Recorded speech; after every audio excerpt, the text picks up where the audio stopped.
وازواجہ وذریاتہ وعلی اہل بیتہ وبارک وسلم۔ اما بعد،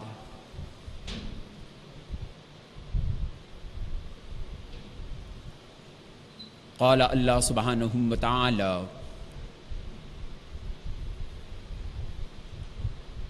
وَإِذَا قِيلَ لَهُمْ لَا تُفْسِدُوا فِي الْأَرْضِ قالوا انما نحن مصلحون الا انهم هم المفسدون ولكن لا يعلمون۔ صدق اللہ العظیم۔ معزز قابل صد احترام صدر صاحب مسجد ہذا و معزز و مکرمی خادمان مسجد، بالخصوص امام صاحب و مؤذن صاحب مسجد ہذا اور جمیع معزز سامعین، اللہ سبحانہ و تعالیٰ کا فضل ہے کہ باری تعالیٰ نے ہمیں حضور نبی اکرم رحمت عالم جان عالم فدا ہوا ابی و امی محمد الرسول اللہ صلی اللہ علیہ وسلم کی امت بابرکت میں پیدا فرمایا اور اس کا فخر عنایت فرمایا۔ الحمدللہ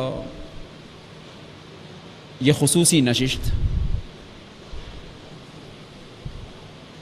جو کہ بعنوان امام اعظم ابو حنیفہ رحمہم اللہ تعالیٰ کے مناقب اور بالخصوص فقہ حنفیہ کی حقانیت اور بالخصوص اس کے انگنت حقانی پہلوؤں میں سے ایک پہلو نماز طرز حنفی کہ کن حدیث کے ذریعے، کن آیتوں کے ذریعے اہل سنت کا بڑا طبقہ امام ابو حنیفہ کے طریقے پر، ان کے بتائے ہوئے طریقے پر نماز ادا کرتا ہے، اس کی حقانیت اور اس کے مرجع پر گفتگو کے لیے جمع کی گئی ہے۔ الحمدللہ اللہ سبحانہ و تعالیٰ نے حضور نبی اکرم صلی اللہ علیہ وسلم کو جو انگنت خوبیاں عطا فرمائی، انفرادات عطا فرمائے، من جملہ ان میں سے ایک بات یہ بھی ہے کہ نبی اکرم صلی اللہ علیہ وسلم کی سیرت مبارکہ اس قدر بین اور واضح ہونے کے باوجود اگر کوئی آدمی چاہے گا کہ ہو بہو مصطفیٰ کے کرے تو وہ کر نہیں سکے گا، باوجود اس کے کہ نبی کریم کی سیرت مبارکہ بین اور واضح ہے، مگر کوئی چاہے گا کہ ہو بہو کرے تو وہ کر نہیں پائے گا۔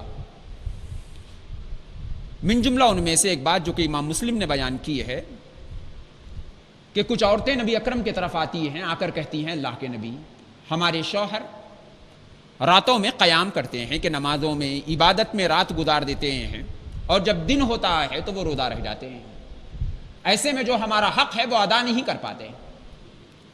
نبی اکرم صلی اللہ علیہ وسلم ان سے کہتے ہیں کہ تم آخر ایسا کیوں کرتے ہو؟ وہ یہ کہتے ہیں: اللہ کے نبی، ہم نے آپ کو ایسا ہی پایا جس کی وجہ سے ہم ایسا کرتے ہیں۔ صحیح جواب تھا، مکمل، شافی، کامل جواب تھا۔ لیکن نبی کریم صلی اللہ علیہ وسلم پوچھتے ہیں ان سے: ایکم مثلی، تم میں سے کون ہے میرے جیسا؟ میرے لیے تو ما علی وقت، میرے لیے تو ایک وقت ہے جب میں اللہ کے پاس کھاتا پیتا ہوں، لیکن تمہارے لیے وہ بات نہیں ہے جس کی وجہ سے تم جیسا میں پابندی سے روزانہ روزے رہتا ہوں ایسا تم روزے نہ رہو، اور جیسا میرا قیام ہے تم ویسا قیام نہ کرو، بلکہ تمہارے روزوں کی کم از کم مقدار یہ ہوگی کہ تم صوم داؤدی رہ جانا، کہ ایک دن روزہ، ایک دن افطار، ایک دن روزہ، ایک دن افطار، ناغا کرتے ہوئے ایک دن آڑ تم روزے رہ جانا، میرے جیسا تم نہ کرنا کہ تم میرے جیسے نہیں ہو۔ نبی اکرم صلی اللہ علیہ وسلم کا یہی پہلو مبارک کہ نبی اکرم صلی اللہ علیہ وسلم کی اتباع میں ان گنت مسائل پیدا کرتا ہے، جس کی وجہ سے معلوم ہوتا ہے کہ کچھ وہ اعمال ہے جو نبی کریم کے ساتھ خاص ہے، کچھ وہ باتیں ہیں جو ہمیں کرنے ہیں، جس سے معلوم ہوتا ہے کہ کچھ وہ باتیں ہیں جو نبی رحمت کے ساتھ خاص ہیں اور کچھ وہ باتیں ہیں جو ہمیں کرنی ہیں۔ اور دوسرا پہلو کہ نبی اکرم صلی اللہ علیہ وسلم کو اللہ نے ان گنت معجزات عطا کیے، اور معجزات بھی نبی کریم صلی اللہ علیہ وسلم کی انفراد ہے کہ نبی کریم سے امام بخاری رحمہم اللہ تعالی، امام مسلم رحمہم اللہ تعالی، صحاح کے محدثین نے بیان کیا کہ نبی اکرم صلی اللہ علیہ وسلم جب نماز پڑھاتے تو نبی کریم جیسا سامنے دیکھتے تھے ویسے ہی پیچھے بھی دیکھتے تھے، ایسا ہم نہیں دیکھ پاتے۔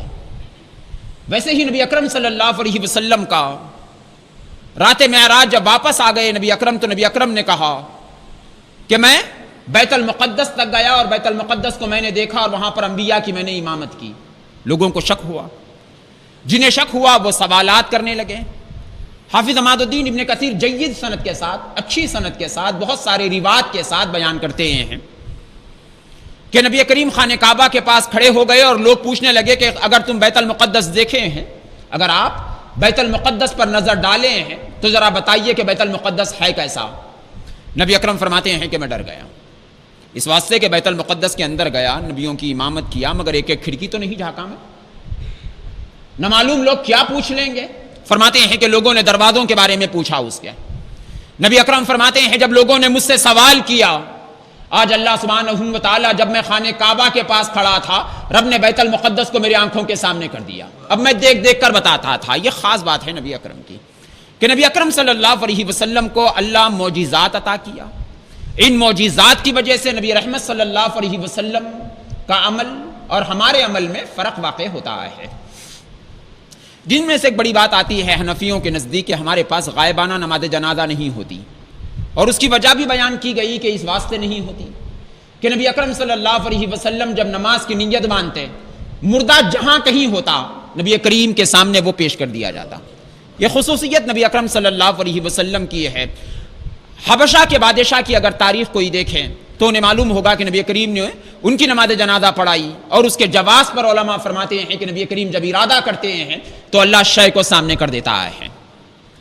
امام جلال الدین سیوطی نے قصائص الکبریٰ کی دوسری جلد میں بیان کیا کہ نبی اکرم صلی اللہ علیہ وسلم، اچھی سند کے ساتھ انہوں نے بیان کیا، امام بخاری کی دوسری کتابوں کے ذریعے انہوں نے اس روایت کو ثابت بھی کیا۔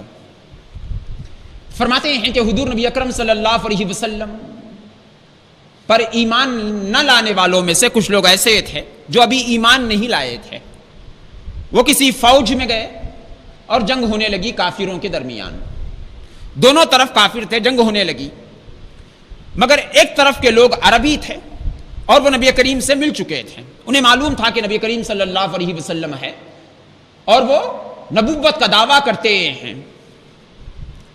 یہ لوگ میدان جنگ میں تھے اور دوران جنگ جب وہ دیکھتے ہیں کہ ہم ہار جائیں گے، ہمارا دشمن تعداد میں زیادہ ہے اور طاقت میں وہ زیادہ ہے، انہیں ڈر ہوا کہ ہم ہار جائیں گے، تو ان لوگوں نے اپنا جھنڈا اتارا، جو فوج کے ساتھ ایک جھنڈا ہوتا ہے، ایک علم ہوتا ہے، ایک جھنڈا، اس جھنڈے کو انہوں نے اتارا اور اس پر انہوں نے یا محمد لکھ دیا اور وہ جھنڈا انہوں نے چڑھا دیا، اور انہوں نے نعرہ بنا لیا کہ حملہ کرنے والا، فوج کو دوڑانے والا، اپنے جانور کو آگے کرنے والا یا محمد کا نعرہ لگائے گا۔ جب فوج آگے نکلی وہ یا محمد کا نعرہ لگاتے جاتے، فرماتے ہیں کہ حضور نبی کریم کے طرف حضرت جبرائیل آئے اور نبی اکرم سے انہوں نے کہا اللہ کے نبی فلاں جگہ فوج ہے جو آپ کا نام لے کر پکارتی ہے، ابھی ایمان تو نہیں لائی آپ پر مگر وہ آپ کا نام لے کر پکارتی ہے۔ نبی اکرم فرماتے ہیں کہ میں چاہتا ہوں کہ انہیں دیکھ لوں میں۔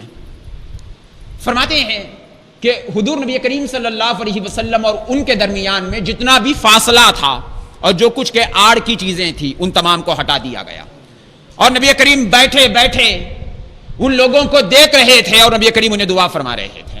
روایت میں آتا ہے کہ پہلی مرتبہ تھا جب اس کم تعداد والی عربوں کی فوج کو عجمیوں پر فتح مل گئی، نبی اکرم صلی اللہ علیہ وسلم کی خصوصیت رہی کہ رحمت عالم صلی اللہ علیہ وسلم دور و نزدیک کی چیزیں اللہ کی عطا، اللہ کی حول اور اپنے معجزے کی وجہ سے دیکھ لیتے تھے، جس کی وجہ سے احکام میں فرق آتا ہے۔ ایک بڑا فرق مسائل نماز میں بھی آتا ہے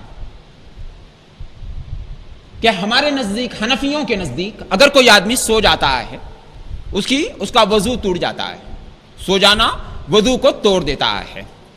نبی اکرم نے یہی کہا کہ سو جانے سے وضو ٹوٹ جاتا ہے۔ عبداللہ ابن عباس رضی اللہ تعالیٰ عنہ سے بہت سارے محدثین نے روایت بیان کی، مگر ایک دن عجب ہوا کہ حضرت عبداللہ ابن عباس دیکھتے ہیں کہ اللہ کے نبی سو کر اٹھے اور نماز پڑھنے لگے۔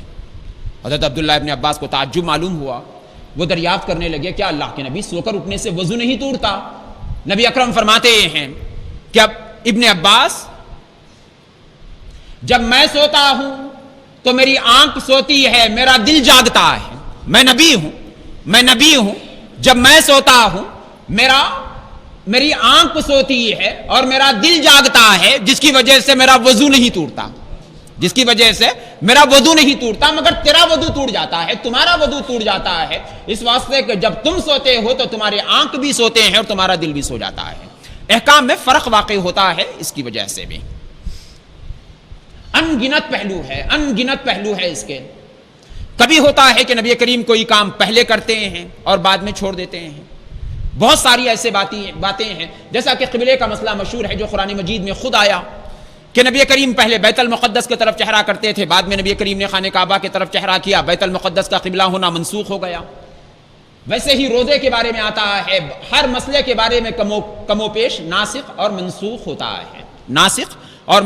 ہوتا ہے۔ ایک پرانا عمل ہوتا ہے جو ختم ہو جاتا ہے، ایک نیا عمل ہوتا ہے جو رائج ہوتا ہے۔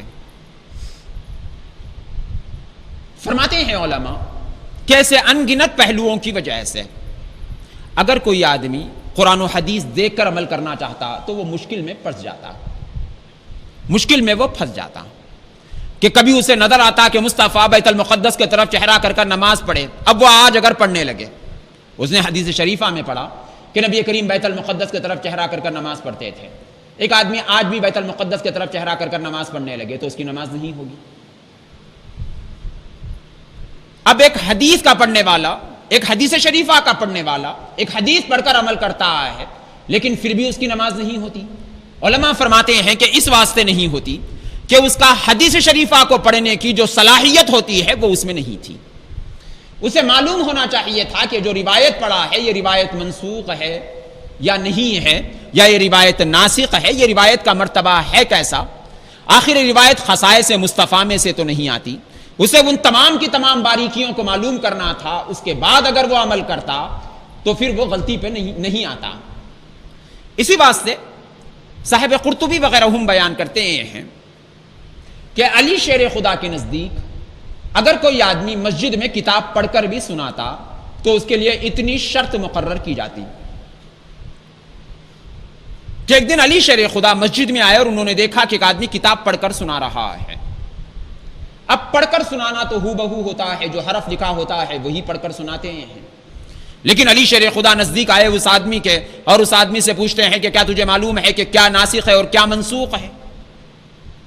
وہ آدمی کہنے لگا کہ مجھے معلوم نہیں کہ کیا ناسخ ہے اور کیا منسوخ ہے۔ سیدنا علی کرم اللہ وجہ الکریم اسے اٹھاتے ہیں، اس کے سینے کے بیچ میں گھوسا مارتے ہیں، بعض روایات میں آتا ہے کہ انہوں نے گھوسا مارا اور اسے پکڑ کر باہر کرتے ہیں، اور یہ کہتے ہیں کہ کبھی مسجد میں اس ارادے سے نہیں آنا کہ لوگوں کو پڑھ کر سنا دے، اس واسطے کہ کتاب پڑھ کر سنانے کے لیے بھی آدمی میں اتنی صلاحیت ہونی چاہیے کہ کیا ناسخ ہے اور کیا منسوخ ہے اسے معلوم ہو جائے۔ علماء فرماتے ہیں کہ ایک آدمی جب اتنی نزاکتیں ہیں تو ایک آدمی جب مسلمان ہوتا ہے تو وہ نماز پڑھنے کا جب وقت آئے گا تو نماز فرض ہو جائے گی۔ اب وہ نماز کیسے ادا کرے گا؟ اگر وہ قرآن و حدیث پڑھ کر، سیکھ کر، سمجھ کر نماز ادا کرنا چاہے گا تو ایک عمر نکل جائے گی اس کی۔ ایسا تو نہیں ہے نا کہ قرآن مجید بیٹھے بیٹھے کوئی آدمی سیکھ لیا، اور اتنا آسان بھی نہیں ہے کہ انٹرنیٹ پر مارے اور آپ کو مل گیا، اتنا آسان بھی نہیں ہے کہ انٹرنیٹ پر مارے اور آپ کو مل گیا، اس واسطے کہ آپ کو تو معلوم ہے کہ حدیث ضعیف ہم سنتے ہیں نا آج جس سے معلوم ہوتا ہے کہ کچھ جھوٹے ہوتے ہیں جو نبی کریم کا نام لے کر بھی جھوٹ بتا دیتے ہیں. ایسے میں انٹرنیٹ پر ہمیں کیسے معلوم ہوگا کہ جھوٹے کا ہاتھ پکڑے کہ سچے کا ہاتھ پکڑے؟ اس واسطے مشکل ہوگا. اب ایک آدمی جب مسلمان ہوا، نماز پڑھنا ہے، اسے نماز کا وقت آ گیا ہے. اب اگر وہ چاہے گا کہ میں قرآن مجید، حدیث طیبہ، وہ تمام کی تمام نزاکتیں سیکھ لوں گا، اس کے بعد میں سمجھوں گا، اس کے بعد میں نماز پڑھوں گا، پھر تو نماز کا وقت نکل جائے گا. پھر تو نماز کا وقت نکل جائے گا. اور کم از کم جتنی نماز کا وقت نکلے گا وہ یہ ہے کہ 18 سے 20 سال اسے لگیں گے معمولی سا اوپر کا علم پانے کے لیے بھی. آپ کو معلوم ہے نا کہ ایک آدمی انجینئر بنتا ہے تو کتنے سال پڑھتا ہے. مٹھی پتھر ملانے میں اتنا پڑھنا ہے. اللہ کے رسول اور اللہ کے نبی کے اللہ اور اس کے نبی کے کلام کو سمجھنے کے لیے کتنا وقت لگے گا؟ پھر اس میں تو بڑی نزاکتیں ہیں، اس میں تو بڑی نزاکتیں ہیں. یہ علم تو وہ ہے جس کو سمجھانے مصطفیٰ ہے، اور وہ ڈاکٹری، انجینئر، وہ تمام کے تمام علوم کے سکھانے کے لیے نبی نہیں آئے. یہ تو انسان اپنے اجتہاد کے ذریعے سیکھ چکا. اس علم کے سیکھنے کے لیے جب سال ہا سال لگتے ہیں تو وہ علم جس کے سکھانے کو اللہ نے نبی بھیجا ہے، اس علم کو تو آدمی بیٹھے بیٹھے نہیں سیکھ سکتا. کم از کم چلیے صرف اوپری باتیں بھی سمجھنا چاہے گا تو 18 سے 20 سال لگیں گے اسے. اسی واسطے اگر ہم کسی بھی مسجد میں چلے جائیں جہاں ایک آدمی اگر ٹھہرے اور آپ سے کہے کہ بھائی کاندھوں تک ہاتھ اٹھاؤ، سینے پر ہاتھ باندھو، مرد و عورت کی نماز ایک جیسی، اگر کوئی کہتا ہے ایسا، آپ اس سے پوچھ لینا کہ صاحب کتنے سال پڑھنے کے بعد آپ کو سمجھ میں آئی یہ بات. تب آپ کو معلوم ہوگا کہ وہ کتنے سال کس مدرسے میں وہ گزارا ہے، اس کے بعد وہ آیا ہے. جب ایک آدمی کو جو مولوی مانا جاتا ہے وہ آدمی ایک زمانہ لگانے کے بعد مسائل کو بیان کرنے ٹھہرتا ہے تو ہم جیسے عام لوگوں کے لیے تو ظاہر سی بات ہے کہ زیادہ مشکل ہوگی. اب ایسے میں ہم سیکھنے کے بعد نماز پڑھیں گے یا کوئی راستہ بھی ہے اس کا؟ کیا طریقہ ہوگا اب نماز پڑھنے کا؟ اب مسلمان ہوئے، نماز اب فرض ہو گئی، اب پورا سمجھنے کے بعد نماز پڑھیں گے تو 20 سال لگ جائیں گے. اگر بغیر سمجھے کے نماز پڑھ جائیں گے تو نماز نہیں ہوگی. اور ساتھ ہی ساتھ آفت یہ کہ کہیں سیکھنے کی چکر میں کسی غلط کا ہاتھ پکڑ لیں گے، بجائے کعبے کے بیت المقدس کو چہرہ ہو جائے گا، بجائے کعبے کے بیت المقدس کو چہرہ ہو جائے گا. ایسے میں کیا کیا جائے؟ یہ مسئلہ تب اٹھا جب صحابہ کا زمانہ ختم کے طرف تھا اور تابعین کا زمانہ شروع کے طرف تھا. اسلام عرب کی زمین کو چھوڑ کر عجم میں پھیلنے لگا، جہاں ایسے لوگ مسلمان ہونے لگے جن کے پاس عربی کے بول چال کا طریقہ نہیں تھا، یا عربی بولنا بھی نہیں جانتے تھے، عربی ان کی مادری زبان نہیں تھی، عربی سے یہ ناواقفیت تھے. ایسے لوگ اب اسلام میں داخل ہونے لگے تھے. حالت یہ تھی کہ ہندوستان تک اسلام قدم رکھ چکا تھا، مطلب یہ کہ ان گنت بولیوں والے مسلمان ہونے لگے تھے، ان گنت بولیوں والے اب مسلمان ہونے لگے تھے. ایسے میں اگر اس نئے مسلمان سے کہا جائے گا کہ تو میری بات مت مان، میری بات تو مت مان، جس کے ہاتھ پہ تو مسلمان ہوا ہے اس کی بات نہ مان، بلکہ تو قرآن و حدیث دیکھ کر نماز پڑھ، تو بیچارہ تو آفت میں پڑ گیا. ایک آدمی کی بات کو مان کر وہ مسلمان ہوا، اب اسی آدمی کی بات کو مان کر اگر وہ نماز پڑھ لے گا تو کیا کافر ہو جائے گا؟ جس آدمی کی بات کو مان کر وہ مسلمان ہوا، اسی آدمی کی بات کو مان کر اگر وہ نماز پڑھ لیتا ہے تو کیا کافر ہو جائے گا؟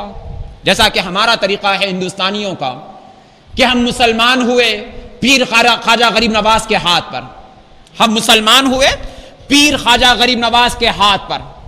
اب مسلمان ہو جانے کے بعد ہم سے پیر خواجہ غریب نواز یہ کہہ دیتے کہ تم میرے ہاتھ پر مسلمان ہوئے ہو مگر نماز روزہ قرآن حدیث دیکھ کر پڑھ لینا، ہمیں شک آ جاتا پیر غریب نواز پر. ہم تو بغیر اللہ کو دیکھے کہ ان کے بات پر بھروسہ کر گئے. اب نماز روزہ کیا کتاب دیکھ کر پڑھیں گے ہم یا ان کے بات پر بھروسہ کریں گے؟ یہ اس بات پر بھروسہ کرنے کو اہل سنت تقلید کہتے ہیں.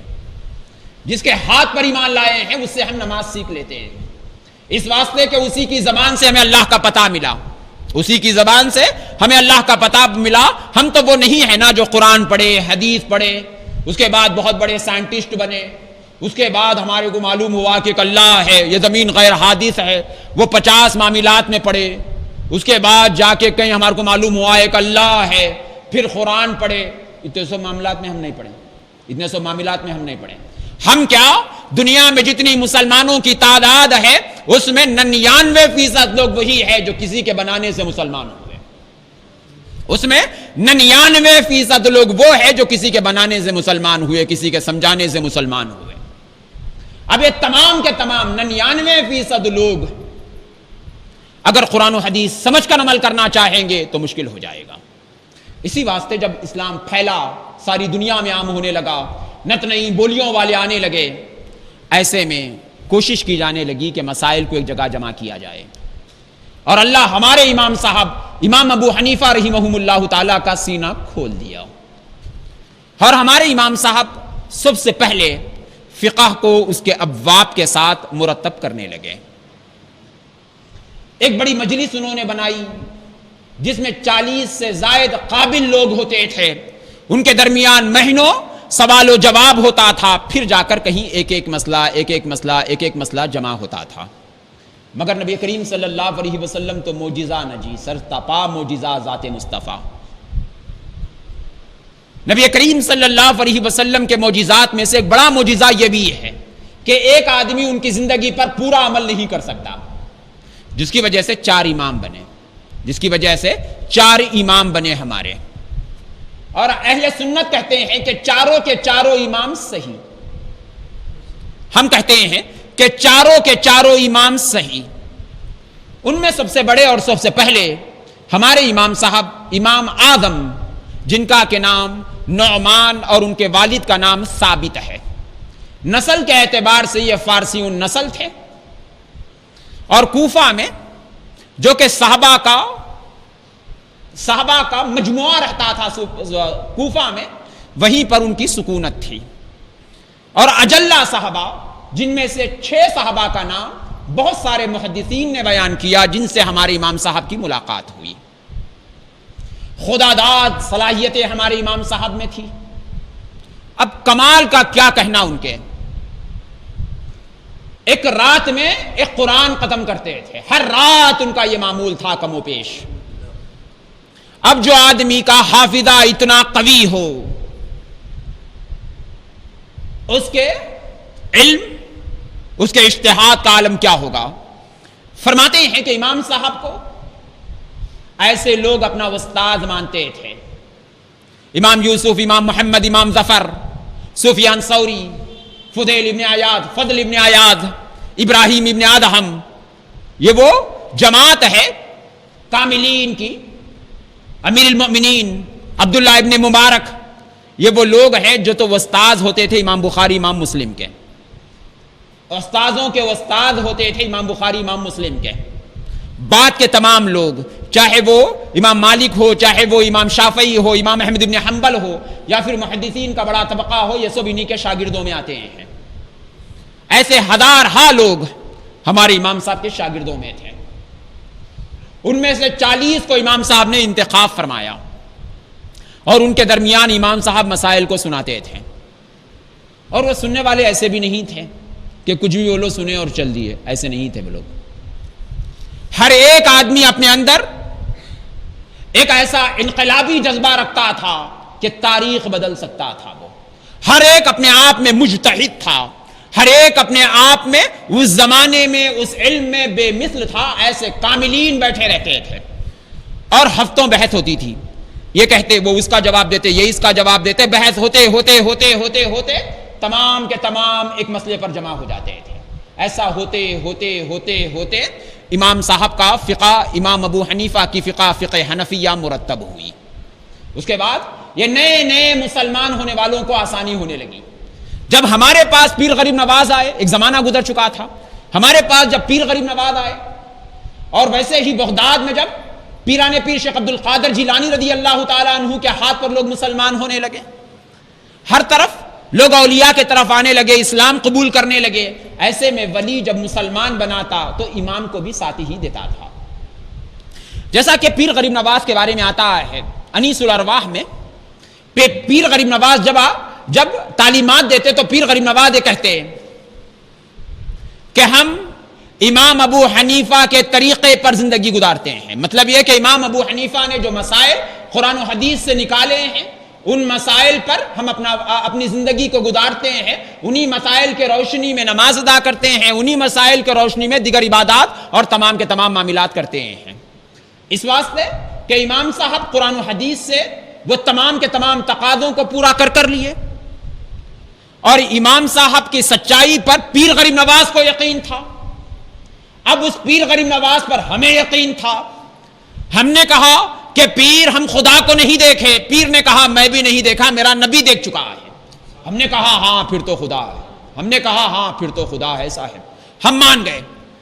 ہم نے کہا صاحب نماز کیسے پڑھیں, قرآن سامنے ہے, احادیث طیبہ کے بارے میں سنتے ہیں, نماز کیسے پڑھیں. پیر غریب نواز کہتے ہیں میں خود بھی امام ابو حنیفہ کے طریقے پر نماز پڑھتا ہوں, تم بھی ادا کرنا, ہم وہ بھی لے لیے. جب اللہ کے بارے میں اختلاف نہیں کیے تو امام ابو حنیفہ کے بارے میں کیسے اختلاف کرتے ہیں. ہم فرماتے ہیں کہ امام ابو حنیفہ رحمہم اللہ تعالی کا جو طریقہ ہمارے نزدیک عام ہوا اس میں بڑا اولیاء کا تعاون رہا. اور ویسے ہی اگر بغداد میں کوئی آدمی مسلمان ہوتا پیر شیخ عبد القادر جیلانی رحمہم اللہ تعالی کے ہاتھ پر, تو پیران پیر جب مسلمان بناتے تو پیران پیر یہ بھی کہہ دیتے کہ میں حنبلی ہوں, میں حنبلی ہوں. تم اگر نماز پڑھنا چاہتے ہو, تم نماز پڑھنا چاہتے ہو اس واسطے کہ مسلمان پر نماز فرض ہے, تم پر پڑھنا لازم ہے, لیکن پڑھنے کا طریقہ اگر قرآن و حدیث سے سیکھنا چاہو گے تو وقت نکل جائے گا. اس واسطے تمہارے لیے ایک آسانی ہے کہ حنبلی طریقے پر تم نماز پڑھ سکتے ہو, حنبلی طریقے پر نماز پڑھ سکتے ہو. اس واسطے کہ میں خود حنبلی طریقے پر پڑھتا ہوں, میں خود حنبلی طریقے پر پڑھتا ہوں. فرماتے ہیں کہ اولیاء جب ہمارے پاس آئے, انہوں نے جب ہمارے درمیان کلمہ پیش کیا تو وہی انہوں نے فقہ بھی پیش کر دی. فرماتے ہیں اس وجہ سے مسلمانوں کے درمیان 4 امام مشہور ہوئے. امام اعظم ابو حنیفہ, امام شافعی, امام مالک اور امام احمد بن حنبل, 4 امام مشہور ہوئے, جس کی وجہ سے ہمارے لیے ایک بڑی آسانی بھی ہو گئی کہ ہم یہ کہتے ہیں کہ نماز کا طریقہ 4 طریقوں پر ہے. اب ہم مانتے ہیں نا اس بات کو کہ نماز کا طریقہ 4 طریقوں پر ہے, 4 طریقوں پر اب نماز ادا کی جاتی ہے. ایک طریقہ ہمارے امام صاحب کا, ایک طریقہ امام مالک کا, ایک طریقہ امام شافعی کا, ایک طریقہ امام احمد بن حنبل کا. 4 طریقوں پر نماز ادا کی جاتی ہے, اور سارے دنیا کے مسلمان تب سے اب تک کہتے ہیں کہ چاروں سچے. اس سے اچھی اتحاد امت کیا ہونا تھا, اس سے اچھی اتحاد امت کیا ہونا تھا. مگر فی زمانہ کچھ لوگ پیدا ہوئے, وہ لوگ کہتے ہیں کہ 4 اماموں کی وجہ سے مسلمانوں میں تفریقہ آ گیا ہے.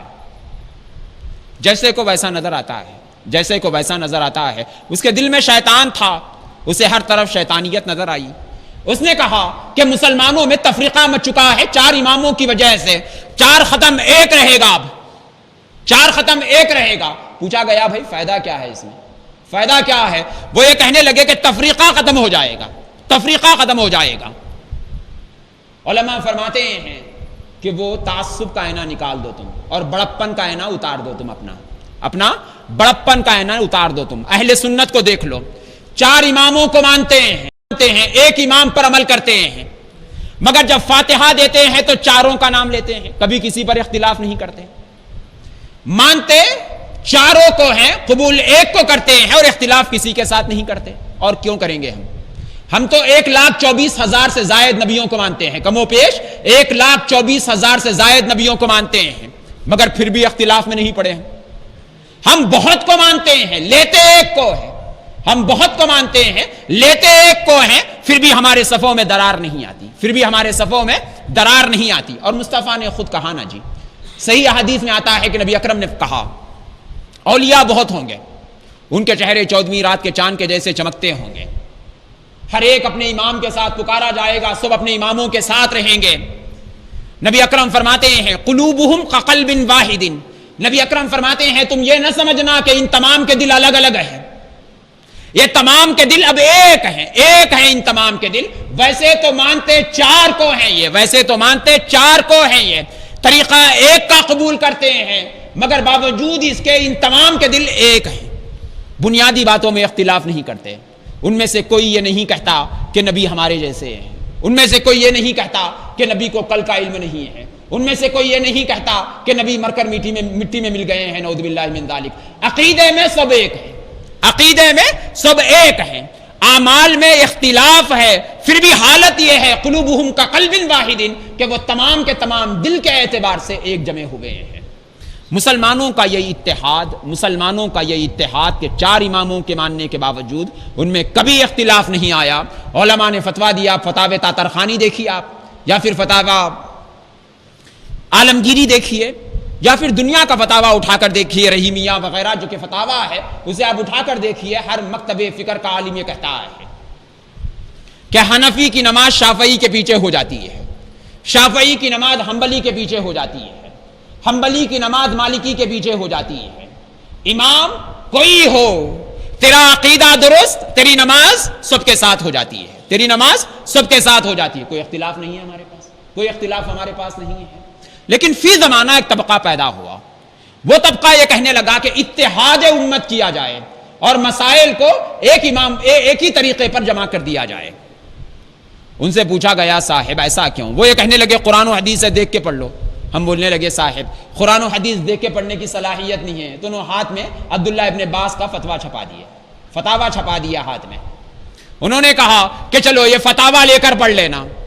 ہفتے میں ایک بار ہمارا عالم ایک مسجد میں نماز پڑھاتا، اس کے بورڈ کے اوپر لکھا ہوا رہتا اہل حدیث، دیکھ کے اندر آ جانا، انہیں آپ کو مسئلہ سمجھا دیتا۔ اگر ایسا ہی کرنا تھا تو چار اماموں میں کیا کمی تھی؟ تمہارے عالم کو سچا جھوٹا کون بولنے والا؟ کیا معلوم کہ سچا ہے کہ جھوٹا ہے؟ کیا معلوم کہ دغاباز ہے؟ کیا معلوم کہ فاسق ہے کہ فاجر ہے؟ ہمارے چار اماموں کے بارے میں ساری دنیا کہتی ہے کہ وہ سچے ہیں، بنیاد ہے اس پر فقہ کی، بنیاد ہے اس پر احادیث کی۔ اگر ہمارے چاروں اماموں کو نکال دو تم تو احادیث کے نام پر تمہیں کچھ بھی نہیں مل سکتا، سارے حدیث کی کتابیں تمہاری خالی ہو جائیں گی اگر ہمارے چاروں اماموں کو نکال دو۔ اگر ایسے ہی عبداللہ ابن باز کا فتویٰ دیکھ کر عمل کرنا تھا، ہفتے میں ایک بار تمہارے عالم کی بات سن کے عمل کر لینا تھا، تو ہمارے امام صاحب میں کیا کمی تھی؟ ان کا ہاتھ تو پیر غریب نواز دیے ہمیں، ان کا ہاتھ تو ہمیں پیر غریب نواز دیے، پھر کیا ضرورت ہے کہ ان کا ہاتھ چھوڑ کر ہم تیرا ہاتھ تھام لیں؟ کیا ضرورت ہے کہ ہم ان کا ہاتھ چھوڑ کر تیرا ہاتھ تھام لیں؟ اگر تقلید سے منع کرتا ہے کوئی کہتا ہے کہ تقلید کفر و شرک ہے، تو اسے بتانا پڑے گا پھر کہ وہ آدمی جو آج مسلمان ہوا وہ کب نماز پڑھے گا، اسے بتانا پڑے گا کہ آج جو مسلمان ہوا وہ کب نماز پڑھے گا، کب سیکھے گا پوری نزاکتیں اور کب ادا کرے گا۔ 20-25 سال نکل گئے، اب 20-25 سال جو نماز چلی گئی اس کا بدل دینے والا کون ہے؟ کہ اللہ کے سامنے تم کہو گے بات کہ نہیں سکھا تھا اس بات سے نہیں پڑھا؟ کیا یہ کہو گے تم اللہ کے سامنے؟ علماء فرماتے ہیں الحاصل کہ احناف اس بات کو مانتے ہیں کہ 4 طریقوں سے اعمال کیے جاتے ہیں، 4 طریقوں سے اعمال کیے جاتے ہیں، جس کی وجہ سے میں زیادہ درد سر نہیں ہوتا، ہمارے مسائل بہت آسان ہوتے ہیں۔ اگر فرض کر لیتے ہیں کہ ہم کانوں تک ہاتھ اٹھاتے ہیں اور کوئی کھاندوں تک ہاتھ اٹھاتا ہے، ہم برا نہیں کہتے۔ ہم کہتے ہیں کہ امام شافعی کھاندوں تک ہاتھ اٹھانے والے ہیں، ہم برا نہیں کہتے۔ ہم ناف کے نیچے ہاتھ باندھتے ہیں، کوئی ناف کے اوپر ہاتھ باندھتا ہے، ہم کہتے ہیں برا نہیں کہتے، اس واسطے کہ امام احمد بن حنبل ناف کے اوپر ہاتھ باندھنے کے بھی قائل تھے۔ ہم کہتے ہیں یہ بھی صحیح، اس واسطے کہ یہ بھی اللہ کے نبی کا نام لیتا ہے، یہ بھی اللہ کے نبی کا نام لیتے ہیں۔ ہم کہتے ہیں یہ بھی صحیح۔ ہم کہتے ہیں کہ انہیں پیر غریب نواز نے دیا، انہیں پیرانے پیر نے عطا کیا، ہم کہتے ہیں کہ یہ بھی صحیح وہ بھی صحیح، ہم اختلاف میں نہیں پڑتے۔ لیکن فی زمانہ کچھ لوگ یہ کہنے لگے کہ سوب غلط ہمیں صحیح، اس پہ لڑائی ہو گئی۔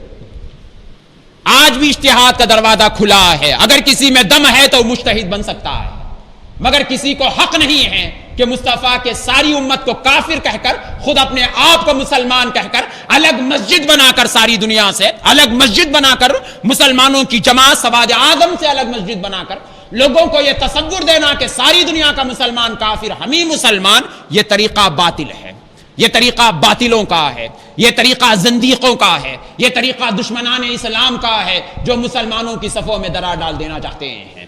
اگر اختلاف کرنا ہے تو کرو نا جی، اختلاف کا دروازہ کھلا ہے، اختلاف کا دروازہ کھلا ہے، 4 امام اختلاف کیے، تم بھی اختلاف کر لینا، مگر کیا ضرورت ہے کہ عالم کو کافر کہو؟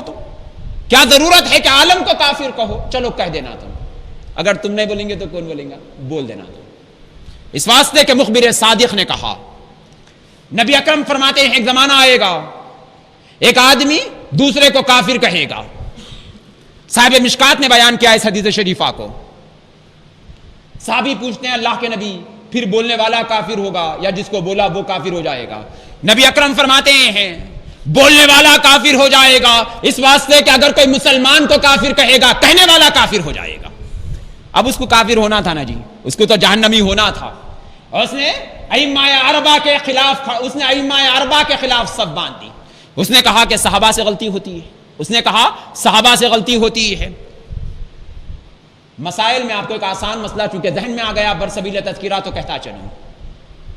احادیث اگر دیکھنا چاہیں گے تو بہت معاملے ہوں گے ہمارے لیے. ایک بڑا مسئلہ یہ بھی ہوتا ہے کہ کچھ احادیث ضعیف ہوتی ہیں، کچھ احادیث قوی ہوتی ہے، کچھ احادیث احسن ہوتی ہے، کچھ احادیث حسن ہوتی ہے، کچھ احادیث حسن لغیرہ ہی ہوتی ہے. بہت ساری قسمیں ہیں اس کی. جتنے محدثین سمجھو کہ ہر ایک کے پاس الگ الگ قسمیں ہیں، ہر ایک کے پاس اس کے الگ الگ تعریفات ہیں، ہزارہا قسم. اب یہ سب کے سب ہم کیسے معلوم کریں گے؟ کون سی حدیث پہلے کی ہے، کون سی حدیث بات کی ہے، کیا ہے، کدھر ہے، سب کیسے معلوم کریں گے؟ آسان طریقہ، اگر ہم صحابی کے عمل کو لے لیں گے آسان طریقہ معلوم ہو جائے گا. اگر ہم ابو بکر کی نماز دیکھیں گے، حضرت عمر کی نماز دیکھیں گے، حضرت عثمان کی نماز دیکھیں گے، حضرت علی کی نماز رضوان اللہ تعالی علیہم اجمعین کہ صحابہ کی نماز دیکھیں گے ہمارے لیے آسان ہو جائے گی کہ صحابہ آخر وقت تک اسی طریقے پر نماز پڑھتے تھے. مطلب یہ ہے کہ یہ حدیث نافذ تھی، یہ حدیث نافذ تھی، یہ حدیث منسوخ نہیں ہے، اس واسطے کہ آخر عمر تک صحابہ اس پر عمل کرتے رہے. آسان طریقہ ہے. ہم نے یہی آسانی کو قبول کیا. سارے دنیا کے چاروں امام کہنے لگے کہ 20 رکعت تراویح. ہم بولے کیوں؟ چاروں امام کہنے لگے کہ پورے صحابہ 20 پڑھتے تھے بس. ہم بولے 20. ابھی لوگ بولے نہیں صحابہ کی بات نہیں ماننا، قرآن و حدیث. آئے کس سے توڑنے کو آئے بھائی؟ تم کس سے توڑنے کو آئے ہو؟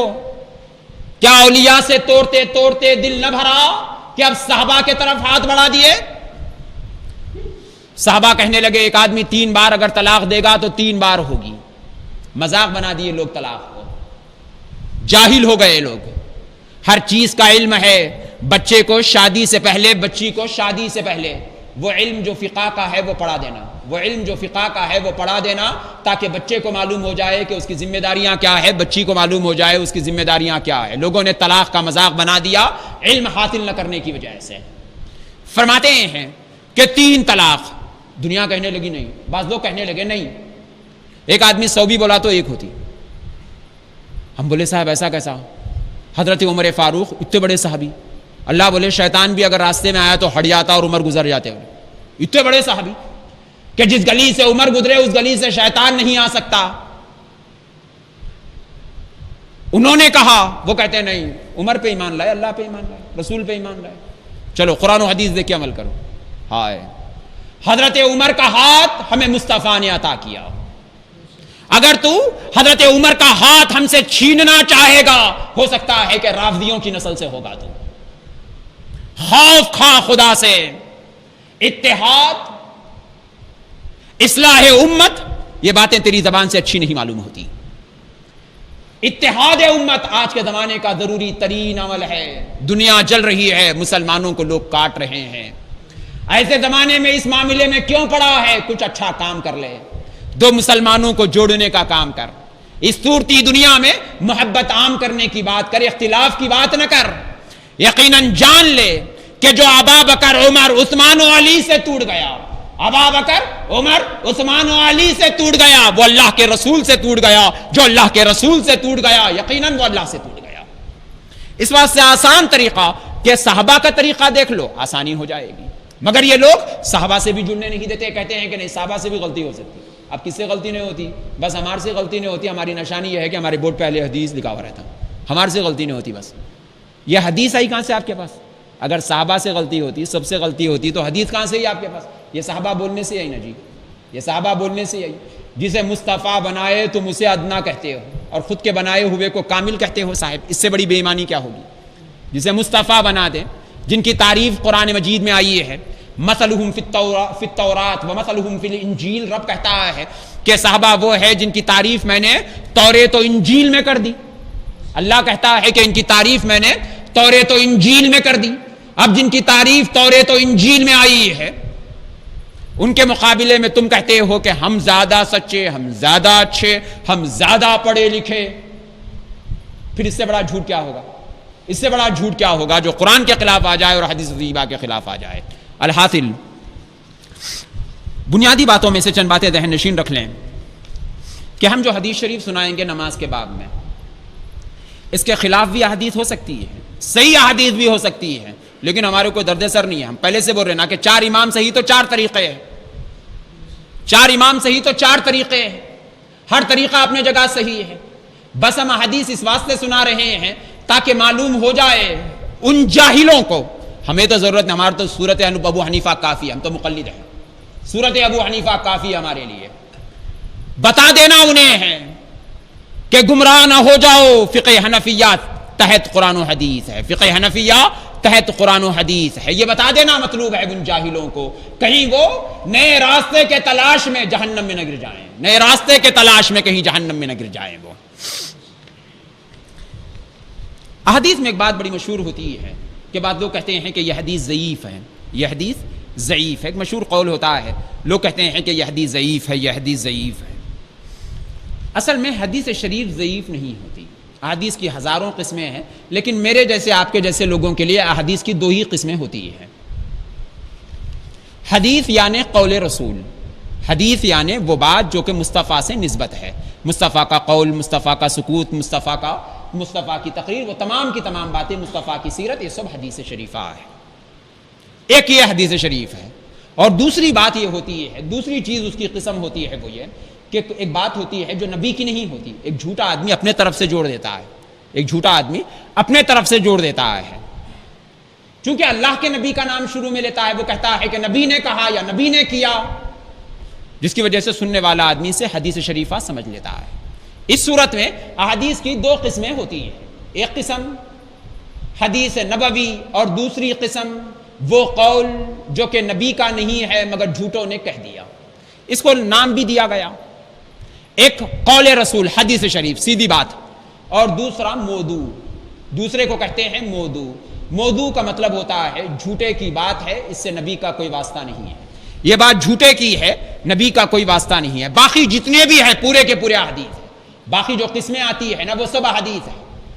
جیسا کہ ضعیف بھی حدیث ہوتی ہے صاحب، ضعیف بھی حدیث شریفہ ہوتی ہے، اس واسطے اگر ضعیف حدیث نہیں ہوتی تو موضوع الگ نہیں بناتے، موضوع الگ نہیں بناتے۔ موضوع لفظ بتاتا ہے کہ یہ گڑی ہوئی ہے، موضوع لفظ بتاتا ہے کہ گڑی ہوئی ہے، ضعیف لفظ بتاتا ہے ہو سکتا ہے کہ گڑی ہوئی نہ ہو مگر اس کی سند میں کمزوری ہے، اس کی سند میں کمزوری ہے۔ سند کہتے ہیں، فرض کر لیجئے کہ حدیث شریفہ ہے جس کو امام بخاری نے پہلے بیان کیا، پہلی حدیث ہے امام بخاری کی، امام بخاری فرماتے ہیں حدثنا حمیدی ابن عبداللہ فرماتے ہیں کہ مجھ سے حضرت حمیدی ابن عبداللہ نے یہ حدیث شریفہ بیان فرمائی، اور انہیں ابن زبیر نے، اور انہیں سفیان ثوری نے، اور انہیں یحییٰ ابن سعید انصاری نے، اور انہیں محمد ابن ابراہیم التیمیمی نے، اور انہیں حضرت علقمہ نے، اور انہیں حضرت وقاص نے، اور انہوں نے سنا کہ حضرت عمر فاروق کہتے تھے۔ اتنے لوگ جو بیچ میں آئے نا، اتنے جو نام آئے، کبھی کبھی ہوتا ہے کہ ایک آدھ نام اس میں جھوٹے کا آ جاتا ہے، بڑا جھوٹا، چھوٹا جھوٹا، جھوٹے کی بہت ساری قسمیں ہوتی ہے۔ فرماتے ہیں کہ اس میں سے کوئی ایسے آدمی کا نام آ جاتا ہے جس کو بھولنے کی بیماری ہوتی ہے، کوئی ایسے آدمی کا نام آ جاتا ہے جو جھوٹا ہوتا ہے، کوئی ایسے آدمی کا نام آ جاتا ہے جو عمل میں کمزور ہوتا ہے۔ فرماتے ہیں کہ ایسے آدمی کے آنے کی وجہ سے جو بعد میں مصطفیٰ کا قول آ رہا ہے، اس قول کو اجتہاد میں نہ لینے کے لیے علماء فرماتے ہیں کہ یہ حدیث ضعیف ہے۔ ضعیف کا مطلب یہ نہیں ہوتا کہ یہ حدیث ہی نہیں ہے، ضعیف کا مطلب یہ ہوتا ہے کہ روایت میں کمزوری ہے۔ اگر متن ضعیف ہوتا ہے، متن میں کمزوری، کمی ہوتی ہے، تو علماء اسے موضوع مان لیتے ہیں۔ موضوع کا مطلب گڑی ہوئی ہے، موضوع کا مطلب گڑی ہوئی ہے۔ جیسا کہ حافظ عماد الدین ابن کثیر نے کہا کہ حضرت موسیٰ پیغمبر ایک مرتبہ پانی نہا رہے تھے، لوگ تھے کوئی یہودیاں، وہ یہ کہنے لگے حضرت موسیٰ میں کمی ہے، جسم میں کچھ نہ کچھ تو کمی ہے کہ حضرت موسیٰ کپڑا اوڑھ کے بند کمرے میں پانی نہاتے ہیں، لوگوں سے چھپ کے پانی نہاتے ہیں، غسل کرتے ہیں، شاید کچھ کمی ہے ان کی جسم میں۔ حضرت موسیٰ ایک مرتبہ غسل کر رہے تھے چھپ کر، اور پتھر پر ان کا کپڑا تھا، پتھر کپڑا لے کر بھاگ گیا۔ فرماتے ہیں کہ پتھر بھاگ کر بازار میں آ گیا، حضرت موسیٰ بھی برہنہ جسم بازار میں آ گئے۔ لوگ دیکھ لیا حضرت موسیٰ کا لنگا جسم، نعوذ باللہ من ذالک، اور وہ دیکھ کر کہنے لگے کہ حضرت موسیٰ عیب سے پاک ہے۔ حافظ عماد الدین ابن کثیر اس روایت کو بیان کر کر فرماتے ہیں یہ روایت جھوٹی ہے۔ پوچھا گیا صاحب کیسے؟ وہ فرماتے ہیں کہ نبی کے شان کے خلاف ہے یہ، کہ نبی برہنہ بھاگتا ہوا آ جائے، نبی کے شان کے خلاف ہے یہ۔ اللہ نبی کو لوگوں کے سامنے لنگا کر دے، یہ شان نبوت کے خلاف ہے۔ متن اگر جھوٹا ہوتا ہے، متن میں کمی ہوتی ہے تو موضوع ہو جاتا ہے، سند میں کمی ہوتی ہے، سند میں کمی ہوتی ہے تو وہ حدیث ضعیف مانی جاتی ہے، اور کبھی کبھی سند میں بہت بڑا جھوٹا آ جاتا ہے تب بھی اسے موضوع مانا جاتا ہے۔ اب کسی حدیث کو کوئی آدمی ضعیف کہے گا تو وہ حدیث جھوٹی ہونا کوئی ضروری نہیں ہے، اس کی ایک وجہ یہ بھی ہے۔ ایک روایت آتی ہے قراءۃ الامام لہو قراءۃ، ایک روایت آتی ہے، مشہور حدیث شریف ہے، بہت ساری کتابوں میں آئی ہے یہ، کہ امام کی قراءت تمہاری قراءت ہے۔ اگر امام کے پیچھے تم نماز پڑھ رہے ہو تو تمہیں سورہ فاتحہ یا دوسرا کوئی قرآن مجید کو پڑھنے کی ضرورت نہیں ہے، اس واسطے کہ امام کا پڑھنا تمہارا پڑھنا ہے۔ لوگ کہتے ہیں کہ یہ حدیث ضعیف ہے، چلو ٹھیک۔ پوچھا گیا کیوں؟ وہ یہ کہتے ہیں کہ اس میں ایک آدمی ہے جس کا نام جابر جعفی ہے، ایک آدمی ہے اس میں جس کا نام جابر جعفی ہے، یہ ضعیف ہے، اس واسطے حدیث ضعیف۔ ہم بولے بھائی انہیں پیدا کب ہوا؟ یہ جابر جعفی پیدا کب ہوا؟ روایات میں آتا ہے کہ یہ 235 ہجری میں جابر جعفی کی ولادت ہوئی تھی، ان کی پیدائش 235 میں ہوئی تھی۔ فرماتے ہیں کہ ہمارے امام صاحب 150 ہجری میں وفات کر گئے اس دنیا سے، 150 میں ہمارے امام صاحب وفات کر گئے۔ اس کا مطلب یہ ہے کہ 100 سال کے قریب کا وقت ہو چکا تھا، 100 سال کے قریب کا وقت ہو چکا تھا ان دونوں کے بیچ میں۔ ہمارے امام صاحب کو جب یہ حدیث ملی تو اس کے بیچ میں جعفر جعفی تو نہیں تھا نا، اس واسطے ہمارے امام صاحب کو جب ملی تو وہ صحیح ملی، اور جب بعد میں ملی لوگوں کو تو ضعیف ملی، اس واسطے کہ بعد والے لوگ تھے، وہ بعد والے لوگوں کو جو ملی وہ ضعیف ملی، اس واسطے کہ جعفر جعفی جو کہ 235 ہجری میں جس کی تاریخ ہے، فرماتے ہیں کہ 235 والے کو جو روایت ملی، اس کے بعد والے کو جو روایت ملی اس میں جعفر جعفی تھا، لیکن ہمارے امام صاحب کو جب ملی تو وہ روایت ضعیف نہیں ملی۔ اور دوسری بات، سب سے مزے کی بات تو یہ ہے کہ ہمارے امام صاحب کے پاس جتنی حدیث ہے پوری کی پوری صحیح ہے۔ اس کے صحیح ہونے کی بڑی وجہ یہ ہے کہ ہمارے امام صاحب صحابہ کو دیکھیں، صحابی تو جھوٹے نہیں ہے نا، اس پہ تو ہمارا یقین ہے، کوئی مانے نہ مانے صحابی سچا ہوتا ہے۔ نبی اکرم نے کہا اصحابی کالنجوم، نبی کریم نے کہا میرے صحابہ ستاروں کے مانند ہے، خبردار انہیں برا نہ کہنا۔ صحابی تو سچا ہوتا ہے، صحابی سچا ہے۔ اب ہمارے امام صاحب تابعی ہے صحابہ کو دیکھ کے لیے، اور ایسے لوگوں سے لیے جو صحابہ کو 500 صحابہ کو جنہوں نے زیارت کی ہے، جنہوں نے 200 صحابہ کی زیارت کی ہے، ایسے لوگوں سے ہمارے امام صاحب روایت لیے۔ چلو امام بخاری، امام مسلم، ان کے بعد والے لوگوں کو صحیح روایت نہیں ملی، اس واسطے کہ ان کو صحابہ اور ان کے بیچ میں بڑی جماعت تھی، مگر ہمارے امام صاحب کو تو وہ ضرورت ہی نہیں پڑی۔ پیدا ہی ایسے زمانے میں ہوئے کہ صحابہ کا زمانہ ختم کا ہے، تابعین کا زمانہ شروع کا ہے۔ ہمارے امام صاحب کو جب حدیث شریفہ ملی تو وہ زمانہ ایسا تھا کہ صحابہ موجود تھے، وہ زمانہ ایسا تھا کہ صحابہ موجود تھے، جس کی وجہ سے ضعیف حدیث ہمارے امام صاحب کے پاس آئی ہی نہیں۔ اور ہمارے امام صاحب کے پاس ایسی پابندیاں تھیں کہ امام جلال الدین سیوطی رحمہ اللہ تعالیٰ تبیید الصحیفہ میں فرماتے ہیں کہ اتنی سخت شرائط ہوتے تھے حدیث شریفہ کے لینے میں کہ اتنے سخت شرائط بہت کم لوگوں میں تھے۔ اس سختی کے ساتھ، اتنے احتیاط کے ساتھ حدیث کو جمع کرتے تھے ہمارے امام صاحب، اور ایک ایک چیز میں باریک نظریہ تھا ہمارے امام صاحب کا، جس کی وجہ سے فرماتے ہیں حنفی کے پاس جو حدیث ہے وہ ضعیف نہیں ہو سکتی۔ اب اگر کوئی آدمی کہے گا آپ سے یہ حدیث ضعیف ہے تو آپ اس سے پوچھ لینا کہ کیوں ضعیف ہے۔ آپ کے بولنے سے تو ضعیف نہیں ہوتی نا کوئی چیز، آپ کے بولنے سے تو کوئی ضعیف نہیں ہوتی، آپ بتاؤ کہ کیوں ضعیف، اس کا منہ بند ہو جائے گا۔ ایسا اتنا علم نہیں ہے اس کے پاس اتنا علم نہیں ہے، اس کا منہ بند ہو جائے گا۔ چلو ٹھیک ہے، سر پھوڑ کے بتا بھی دیا کہ فلاں وجہ سے، تو آپ جس کی وجہ سے ضعیف ہے اس کی تاریخ اٹھا کر دیکھنا، آپ کو معلوم ہوگا کہ امام صاحب کے بعد کا زمانہ رہے گا وہ جھوٹے گا، امام صاحب کے بعد کا زمانہ رہے گا۔ فرماتے ہیں کہ جس کی وجہ سے اگر کوئی آدمی حنفیوں کی روایت کو ضعیف کہے گا تو حنفیوں کو پریشان ہونے کی ضرورت نہیں ہے، اس واسطے کہ حنفی اس ندی سے پانی پیتے ہیں جس ندی سے صحابہ پانی پیے۔ اس واسطے ہمیں کوئی اختلاف میں پڑھنے کی حاجت نہیں ہے۔ الحاصل طریقۂ نماز میں سب سے اول مرتبہ ہوتا ہے صفوں کا باندھنا۔ صفوں کے باندھنے میں ہمارے پاس جو طریقہ ہے در مختار وغیرہ میں جو آتا ہے وہ یہ طریقہ ہے کہ کھاندے سے کھاندہ ملانا، سب سیدھی رہنا، کھاندے سے کھاندہ ملانا، سینہ کسی کا باہر نہیں نکلنا، سینہ کسی کا باہر نہیں نکلنا، خدم سب برابر رہنا، یہ ہمارا طریقہ ہے۔ لیکن بعض لوگوں کے ذہن میں یہ بات آ گئی، نہیں آئی ہے، چاروں امام بھی نہیں کہتے یہ بات، نہیں آئی ان کے پاس۔ وہ یہ کہتے ہیں کہ انگلی سے انگلی لگانا، وہ یہ کہتے ہیں انگلی سے انگلی لگانا، جیسا کہ عام بات ہے، اس کے لیے کسی کتاب کی ضرورت نہیں ہے۔ ہم اپنے مسجدوں میں دیکھتے ہیں کہ کچھ لوگ آتے ہیں زبردستی پیر کو پیر لگاتے ہیں، پیر کو پیر ایسا ہٹا کے پیر کو پیر لگاتے ہیں۔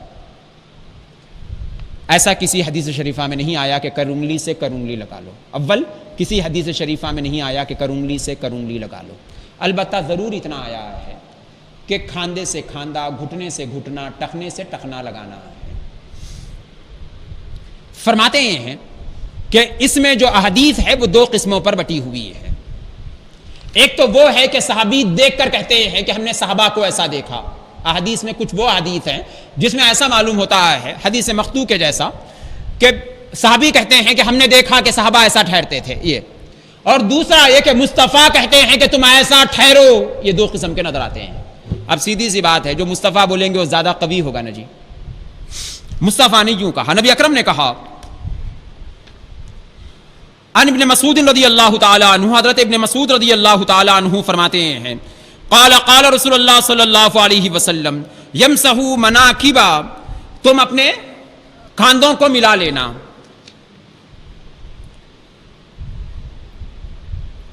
فی الصلاۃ، نبی اکرم نے کہا کہ جب نماز میں ٹھہرو تو اپنے کاندھوں کو تم ملا دینا۔ اس روایت کو امام مسلم نے بیان کیا۔ ویسے ایک روایت آتی ہے جس کو امام مسلم نے بیان کیا، وہ فرماتے ہیں لا تخلطوا فتخلف قلوبکم، فرماتے ہیں کہ اگر تم صف میں جگہ چھوڑ دو گے، کھاندے سے کھاندہ نہیں ملاؤ گے، تو تمہارے دلوں میں اختلاف آ جائے گا۔ یہ دونوں حدیثیں ترتیب کے اعتبار سے 432 نمبر کی حدیث ہے، یہ مسلم شریف کی 432 نمبر کی حدیث ہے، 432 نمبر کی یہ حدیث شریفہ ہے جو کہ مسلم کے ترتیب میں آتی ہے، جس میں نبی کریم نے نہیں کہا کہ کندھے سے پیر سے پیر لگانا، ایسا کچھ نہیں آیا۔ بس نبی کریم نے کہا کہ تم کھاندے سے کھاندہ ملا کر ٹھہر جانا۔ یستفی صفوفنا حتی کانما یستفی بها القرا، فرماتے ہیں صحابہ کہ نبی کریم جب نماز کو ٹھہرتے تو صفوں کو درست فرماتے، اور نبی کریم مقرر کرتے لوگوں کو کہ نماز میں صفوں کو درست فرمائیں۔ اب اس میں کبھی ایسا ہوا کہ نبی کریم نے کہا کہ تم ایسے، صحابہ نے کہا کہ ایسے، جیسا کہ ابو داؤد میں آتی ہے روایت کہ صحابہ کہتے ہیں کہ صحابہ ایسے ٹھہرتے تھے، تابعین نے کہا کہ صحابہ ایسا ٹھہرتے تھے جیسا کہ شیش لگی ہوئی دیوار، ہوا نہیں جاتی بیچ میں سے، ایسا ٹھہرتے تھے۔ کبھی آتا ہے کہ صحابہ یوں ٹھہرتے تھے کہ ایک دوسرے سے جڑ جاتے۔ علماء فرماتے ہیں کہ ان روایات کا مطلب یہ ہے لِتَشَدُّدِ استوائنا و اعتدالنا، فرماتے ہیں اعتدالہا، فرماتے ہیں کہ یہ اس واسطے ہے تاکہ لوگوں میں احتیاط آ جائے، صفوں میں جگہ نہ چھوڑے، اس واسطے کہا گیا کہ تم ایسا ٹھہرو، مگر یہ اس واسطے نہیں ہے کہ تم ایسا ہی کرو، اس واسطے کہ اگر ایسا کریں گے آپ تو آپ دیکھیے آپ کی نماز کیسی ہو جائے گی۔ ایک آدمی اتنا پھیلا کر پیر ٹھہرے گا، سجدے میں جائے گا تو پیر قریب کرے گا، سجدے سے اٹھے گا تو پیر پھر ہلائے گا، پوری نماز ہلتے جھلتے پہ ختم ہو جائے گی، اس کی پوری نماز ہلتے جھلتے ختم ہو جائے گی۔ امام بخاری نے بیان کیا کہ نبی اکرم نے فرمایا کہ نماز میں سکون اختیار کرو، نماز میں، صحیح حدیث میں آتا ہے کہ نماز میں سکون اختیار کرو، سکون باطل ہو جائے گا۔ اور پھر طریقہ بھی ایسا کہ چاروں اماموں کو جو حدیث نہ ملی ان کو مل گئی وہ حدیث کہ انگلی سے انگلی لگانا، اور کسی کتاب میں ہم نے نہیں پڑھی ہے حدیث شریفہ کہ انگلی سے انگلی لگانا۔ علماء فرماتے ہیں کہ یہ ایک بے وقوفی ہے، یہ جس کی وجہ سے نماز میں خلل واقع ہوتا ہے۔ نبی اکرم فرماتے ہیں کہ صف مسلمانوں کے درمیان اتحاد کی نشانی ہے، مسلمان صفوں کو کھاندے سے کھاندہ ملا کر اور پیروں کو برابر رکھتے ہوئے کھڑے ہو جائیں، اگر ایسا وہ ٹھہریں گے نبی اکرم فرماتے ہیں کہ تمہارے درمیان اختلاف نہیں پیدا ہوگا۔ مگر شیطان کے بارے میں مصطفیٰ نے کہا نا کہ جہاں ہدایت وہاں شیطان، بس شیطان بھی صف کی صورت میں آنے لگا، شیطان بھی صف کی صورت میں آنے لگا، ہم سے کہنے لگا کہ بھائی صفاں ایسے ایسے ایسے ایسے صفوں میں جگہ بن جاتی ہے، ہلتے ہلتے صفوں میں جگہ بن جاتی ہے، ہلتے ہلتے صف میں جگہ بن جاتی ہے. اسی واسطے شاید احادیث اور قرآن مجید میں آیا ہے کہ جہاں ہدایت وہیں شیطان رہتا ہے. یہیں پر نیکی، یہیں پر ہدایت تھی، یہیں سے شیطان آنے لگا. اس پر کوئی روایت شریفہ ان کے پاس نہیں ہے. دوسرا مسئلہ ہوتا ہے تکبیر تحریمہ کا، ہاتھ اٹھانے والا مسئلہ، کہ کانوں تک ہاتھ اٹھانا ہمارا طریقہ ہے کہ نماز میں جب ٹھہرتے ہیں ہم تو سب سے پہلا عمل ہوتا ہے کہ دونوں ہاتھوں کو قبلے کی طرف کرتے ہوئے، ہاتھوں کا یہ جو اندر کا حصہ ہے اسے قبلے کی طرف کرتے ہیں اور انگلیوں کو زیادہ نہیں تناتے، انگلیوں کو ایسا زیادہ نہیں تناتے، بلکہ ہاتھوں کو اپنے حال پر رکھتے ہیں نرمی کے ساتھ اور دونوں ہاتھوں کو قبلے کی طرف کرتے ہیں، نہ کہ یوں، نہ کہ یوں اور نہ کہ غفلت کے ساتھ. فرماتے ہیں کہ دونوں ہاتھوں کے پیٹ کو، دونوں ہاتھوں کے اندر کے حصے کو قبلے کی طرف کرتے ہیں اور انگلیوں کو زیادہ تنائے بغیر دونوں انگوٹھوں کو کانوں کے قریب تک لے آتے ہیں، دونوں انگوٹھوں کو کانوں کے قریب تک لے آتے ہیں، جیسا کہ صاحب در مختار نے بیان کیا. یہ حنفیوں کا طریقہ ہے. فرماتے ہیں کہ نبی اکرم صلی اللہ علیہ وسلم سے آیا، جس کو امام مسلم نے بیان کیا اور امام مسلم کی حدیث شریفہ کا نمبر ہے 594. فرماتے ہیں اذا کان کبرا، کہ نبی کریم صلی اللہ علیہ وسلم جب تکبیر کہتے، اذا کان کبرا رفع یدیہ، نبی کریم دونوں ہاتھوں کو بلند فرماتے، حتی یحاذی بہما اذنیہ، یہاں تک کہ دونوں ہاتھوں کی انگلیاں پہنچ جاتی کانوں تک. نبی کریم کا ایسا ہی عمل ہوتا تھا. امام مسلم بہت بڑے محدث ہیں، انہوں نے روایت شریفہ بیان کی. فرماتے ہیں کہ ہاتھ یوں اٹھاتے کہ دونوں ہاتھوں کی انگلیاں کانوں تک پہنچ جاتی تھی. وفی روایت، ایک اور روایت میں آتا ہے جسے امام مسلم نے ہی بیان کیا، فرماتے ہیں کہ حتی یحاذی بہما فروع اذنیہ، فرماتے ہیں کہ کبھی ایسا ہوتا کہ نبی کریم جب ہاتھ اٹھاتے تو انگوٹھے کانوں کی لولکیوں کے قریب آ جاتے تھے، اتنا قریب ہاتھوں کو نبی کریم کر لیتے تھے. فرماتے ہیں کہ اس کے سوا مسند احمد 4 جلد میں روایت آتی ہے اور ترتیب سے 303 نمبر کی یہ حدیث شریفہ ہے. دار قطنی میں یہ روایت آئی ہے اس کے پہلی جلد میں، اور ویسے امام طحاوی نے اسے بیان کیا. فرماتے ہیں کہ ایسی روایتیں بہت آئی ہے جس میں آتا ہے کہ ہاتھوں کو کانوں تک اٹھانا ہے، ہاتھوں کو کانوں تک اٹھانا ہے، ہاتھوں کو کانوں تک اٹھانا ہے. اب رہ گئی یہ بات کہ چلو کاندھوں تک اٹھانے کی بات، کاندھوں تک اٹھانے کی بات، ہمیں تو جھگڑا نہیں ہے. ہم تو کہتے ہیں نا کہ بعض امام مانتے ہیں کاندھوں تک اٹھانے کی بات کو، ہم تو چاروں اماموں کو صحیح بولتے ہیں، ہمارا کوئی جھگڑا نہیں ہے اس سے. مگر سوال یہ ہے کہ اگر تم یہ کہو گے کہ کانوں تک ہاتھ اٹھانے والا کافر ہو گیا تو یہ تمام کے تمام صحابہ، تابعین، تبع تابعین، محدثین کے بارے میں تم کیا کہو گے؟ کیا انہیں بھی کافر کہو گے؟ افسوس ہے تمہاری زندگیوں پر اگر انہیں کافر کہہ دو گے تو، افسوس ہے تمہاری زندگیوں پر اگر انہیں بھی کافر کہو گے تو. فرماتے ہیں کہ وجہ بعضوں نے بیان کی کہ آخر کھاندوں تک کی بات ہم کیوں نہیں لیے، کانوں تک کی بات ہم کیوں لیے. بعضوں نے وجہ بھی بیان کی. وجہ کی ضرورت ہی کیا؟ مصطفیٰ کرے اس واسطے ہم کریں، کسی وجہ کی ضرورت نہیں ہے، ہمیں تو کسی وجہ کی ضرورت نہیں ہے. لیکن چلو ٹھیک، یار دوستوں کو منانے کے لیے، یار دوستوں کو منانے ہم سوئی لے کے بیٹھے ہیں نا، ہم چاہتے ہیں کہ جوڑ کے سی دیں، شاید جہنم کے گڑھے میں گرنے والا بچ کے جنتی بن سکتا ہے. اس ارادے نیک کے ساتھ چاہے عقل آ جائے اسے. فرماتے ہیں ان عبداللہ ابن جبار ابن وائل رضی اللہ تعالی عنہ ان ابیہ انہ ازبر النبی صلی اللہ علیہ وسلم، کہ انہوں نے دیکھا نبی کریم صلی اللہ علیہ وسلم کو حین قام الی الصلاۃ، نبی کریم جب کھڑ جاتے نماز کے لیے، کھڑے ہو جاتے نماز کے لیے، رفع یدیہ حتی کانتا بحیال منکبی، کہ نبی کریم جب ٹھہر جاتے ہاتھوں کو اٹھاتے کھاندوں تک، بحیال منکبی، وہذا ابہامیہ اذنیہ ثم کبر. فرماتے ہیں کہ نبی کریم جب ہاتھ اٹھاتے کھاندوں تک ہاتھ اٹھاتے تھے، انگلیاں کانوں تک پہنچتی تھی. وہ جو حدیث میں آیا نا ہاتھوں تک ہاتھ اٹھاتے تھے وہ صحیح ہے، ہماری تائید میں ہے، صحیح ہے وہ حدیث ہیں. مطلب یہ ہے کہ کھاندوں تک ہاتھ اٹھانے کا مطلب انگلیاں نہیں جی، انگلیاں نہیں، اس کا مطلب یہ ہے ہاتھ کاندھوں تک اٹھاتے تھے اور انگلیاں کانوں تک پہنچ جاتی تھی. مگر یہ لوگ سمجھے ہاتھ کاندھوں تک اٹھاتے تو انگلیاں کر لی. ایسا ہے، ان کی غلطی ہے. اور یہ غلطی اس واسطے ہوئی کہ چوکٹے ابو حنیفہ کے فقیر نہیں بنے تم. اگر چوکٹ ابو حنیفہ کے فقیر بنتے تم، 4 اماموں کی چوکٹ پہ آتے تم، محدثین کے پاس اخلاص کے ساتھ جاتے تم، صحابہ کے بارے میں عقیدت اپنے دل میں رکھتے تم، اللہ رسول سے خود کو بڑا بنانے کا تم میں شیطانیت نہیں آتی، تو یقیناً تمہیں بھی یہ بات سمجھ میں آ جاتی۔ فرماتے ہیں کہ بعد روایات میں آیا کہ ایک صحابی نے دیکھا، جو کہ اچھی سند کے ساتھ امام داؤد وغیرہ ہم نے بیان کیا، فرماتے ہیں کہ انہوں نے دیکھا کہ لوگ کھاندوں تک ہاتھ اٹھائے ہیں۔ وہ فرماتے ہیں وَيَرْفَعُ أَيْدِيَهُمْ فِي الصُّدُورِ إِلَى صُدُورِهِمْ، وہ فرماتے ہیں کہ جب وہ ہاتھ اٹھائے تو میں نے دیکھا کہ صدورہم، انہوں نے سینوں تک ہاتھ اٹھایا ہے۔ فی افتتاح الصلاۃ، نماز کے شروع میں جب وہ ہاتھ اٹھائے تو اپنے سینوں تک انہوں نے ہاتھ اٹھایا۔ وعلیہم برانس واکسبۃ، فرماتے ہیں کہ وہ اس واسطے تھا، اب وہ خود ہی کہتے ہیں کہ وہ اپنے آپ پر کپڑا اوڑھے ہوئے تھے، جاڑے کی سخت راتیں ہوں گی کہ انہوں نے اپنے آپ پر کپڑا اوڑھ لیا، اب کپڑے کے اندر ہاتھ تھا، ہاتھ پورا اٹھ نہیں سکتا تھا اور سخت شدت کا جاڑا تھا، فرماتے ہیں کہ وہ سینے تک ہاتھ اٹھاتے تھے۔ مطلب یہ ہے کہ کوئی آدمی مجبور ہے تو سینے تک اٹھا سکتا، بولنے کا مطلب ہے یہ، وہ مجبور تھے کہ کپڑا بندھا ہوا تھا، اب کپڑا بندھا ہوا تھا، ہاتھ نہیں اٹھا سکتے تھے کانوں تک، وہ سینوں تک ہاتھ اٹھائے۔ یہ مجبوروں کا کام ہے، اگر تم بھی مجبوروں کے جیسا کام کرنا چاہتے ہو تو پھر کر سکتے ہو تم، لیکن مجبوری ثابت کرنا ہوگا، مجبور ہے تو پھر چلے گا۔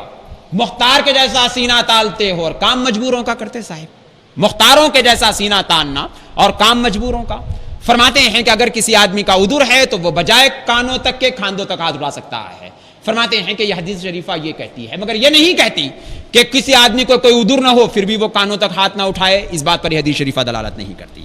الحاصل تفصیل میں گئے بغیر اس کے فوری بعد دوسرا مسئلہ، بہت سارے اقوال آتے ہیں، اگر آپ دیکھیں اصل میں ایک بڑا علم ہے یہ، اسے سیکھنا پڑتا ہے آپ کو، ایک بڑا علم ہے اگر اسے سیکھنا پڑتا ہے، اس میں بہت ساری نزاکتیں ہوتی ہیں۔ اس کے بعد مسئلہ ہوتا ہے ناف کے نیچے ہاتھ باندھنے کا۔ ہم حنفیوں کے پاس طریقہ ہوتا ہے کہ ہم جب ہاتھ اٹھاتے ہیں تو اللہ اکبر کہتے ہیں، اللہ اکبر کہتے کہتے ہم ہاتھ باندھتے ہیں، ناف کے نیچے ہاتھ باندھتے ہیں۔ طریقہ یوں ہوتا ہے کہ اس ہاتھ کی ہتھیلی پر سیدھے ہاتھ کی ہتھیلی بچھا دیتے ہیں، اس ہاتھ کی الٹی ہتھیلی پر، بائیں ہاتھ کی الٹی ہتھیلی پر دائیں ہاتھ کے پیٹ کو ڈال دیتے ہیں اور انگلیوں کو کلائی پر پکڑ لیتے ہیں اور اس کے پیچھے اس ہاتھ کو ایسے چھپا لیتے ہیں، ایسا بھی نہیں کرتے ایسا بھی نہیں پکڑتے ہیں۔ بتانا مقصود یہ ہے کہ ہم ایسا بھی نہیں پکڑتے، ہم یوں پکڑتے ہیں اور اس ہاتھ کو پیچھے کر لیتے ہیں اور یہ ہتھیلی سے اس ہتھیلی کے اوپر ہاتھ رکھ دیتے ہیں، یوں پکڑ لیتے ہیں۔ درر مختار میں ایسا ہی آیا ہے۔ بعض لوگ سمجھتے ہیں کہ نہیں سینے پہ ہاتھ بننا، ہمارا کوئی اختلاف نہیں ہے اس سے، اس واسطے کہ تو ہمارے امام صاحب کا طریقہ ہے نا، جو ہمارے امام صاحب ہی بولے عورت سینے پہ بننا بولے، ابھی نو ہمارے عورت کی نماز لے کے مردوں کو پڑھا رہے اور اس کے بعد بولے امام صاحب ہی غلط، اچنبے کی بات ہے، ہماری عورت کی نماز لے لیے مردوں کو پڑھا رہے اور پڑھا کے بولے امام صاحب غلط، ہمارے کو نئی بات معلوم ہو گئی، ہمارے کو نئی بات معلوم ہو گئی۔ خوف چوکٹ ابو حنیفہ سے لیتے ہو تو احساس بھی رکھو، محدثین کا نام لیتے ہیں نا، محدثین کا نام لیتے ہیں تو محدثین کا طریقہ یہی ہے کہ جس سے حدیث لیتے ہیں ان کا نام بھی بولتے ہیں، آپ بھی طریقہ جس سے لیے اس کا نام بھی بول دینا۔ کتنے مسئلے امام شافعی سے لے لیے، کتنے مسئلے امام مالک سے لے لیے، کتنے مسئلے امام احمد بن حنبل سے لیے اور کتنے مسئلے امام ابو حنیفہ سے لیے، وہ بھی لکھ دینا۔ تو اس طریقے میں امام ابو حنیفہ کے تابع ہے تاکہ لوگوں کو معلوم ہو جائے آپ کے بارے میں۔ فرماتے ہیں کہ نبی اکرم صلی اللہ علیہ وسلم کا طریقہ ہاتھ باندھنے کا یوں تھا۔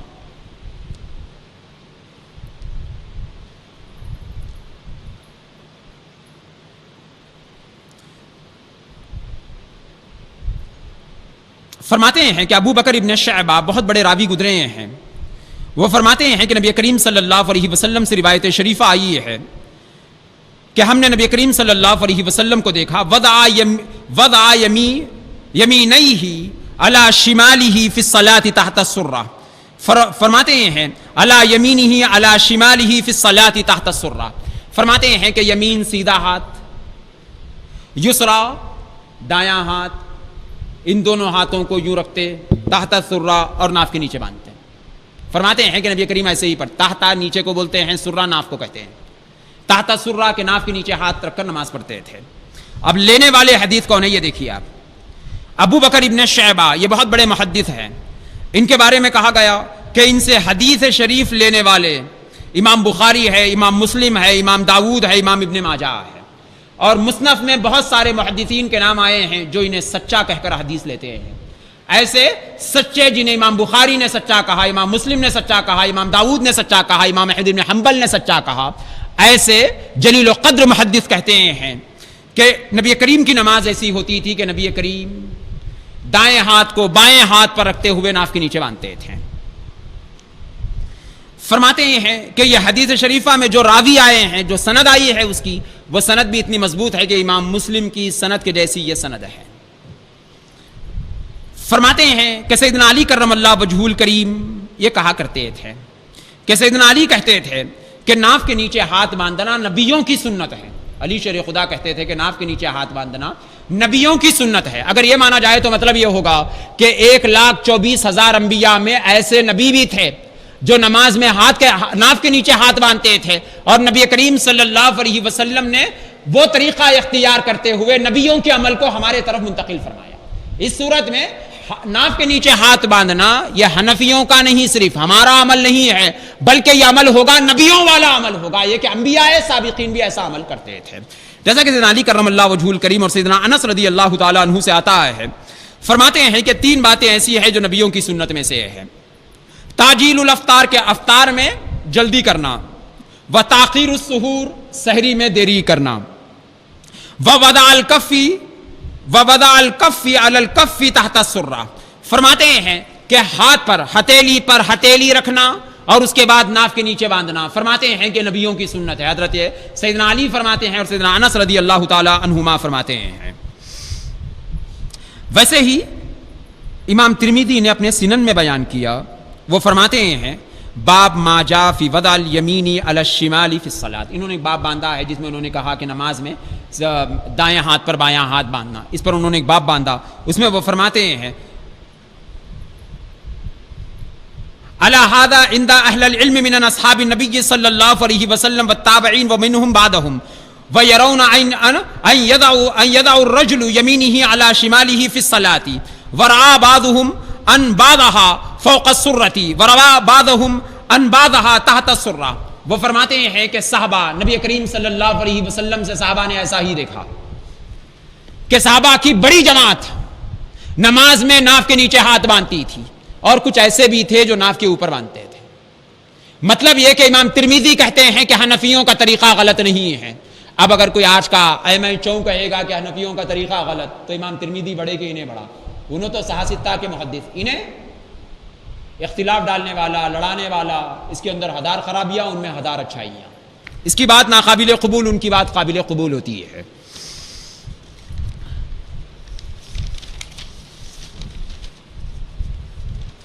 نماز کے بعد ثنا پڑھنے میں تو کوئی جھنجٹ نہیں ہے، سب ثنا پڑھتے، انہوں بھی پڑھتے ہیں، ہم بھی پڑھتے ہیں، ساری دنیا ثنا پڑھتی ہے، اس میں کوئی جھنجٹ نہیں ہے۔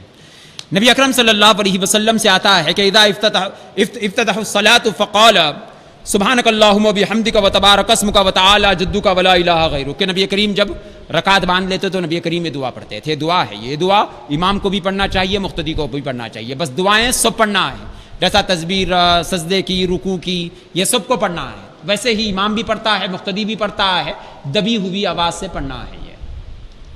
اب اگر علماء بولتے نہیں امام کے پیچھے پڑھنا یا امین اونچی آواز میں بولنا، ان لوگوں سے بولنا کہ دبی ہوئی آواز میں پڑھنا کہاں آیا؟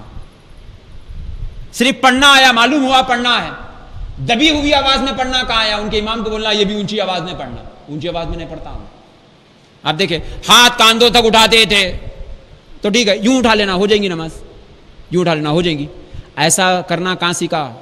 یہ تو حدیث میں نہیں معلوم ہوتا نا کہ یوں اٹھانا کہ یوں اٹھانا، یہ کہاں سے سیکھا؟ اس کا منہ بند ہو جائے گا، یہ تو امام صاحب کے ذریعے سیکھا انہیں، یہ تو باپ دادا کا طریقہ ہے، یہ تو امام صاحب کے ذریعے آیا تھا۔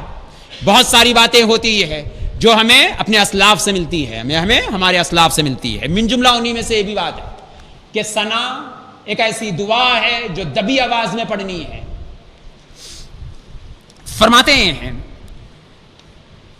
اس کے بعد اعوذ باللہ پڑھنا ہے، اس کے بعد بسم اللہ پڑھنا ہے، اور یہ دونوں کے دونوں بھی دبی آواز میں پڑھنا ہے۔ بس اختلاف اتنا ہے کہ بعض لوگ کہتے ہیں کہ بسم اللہ اونچی آواز میں پڑھنا ہے، جیسا کہ امام شافعی کا طریقہ ہے، ان کے نزدیک یہ ہے کہ بسم اللہ ہر سورے کے ساتھ اترا انہوں کہتے ہیں، وہ یہ سمجھتے ہیں کہ بسم اللہ ہر سورے کے ساتھ اترا، اس واسطے جب سورہ اونچی آواز میں پڑھنا ہے تو بسم اللہ بھی اونچی آواز میں پڑھنا.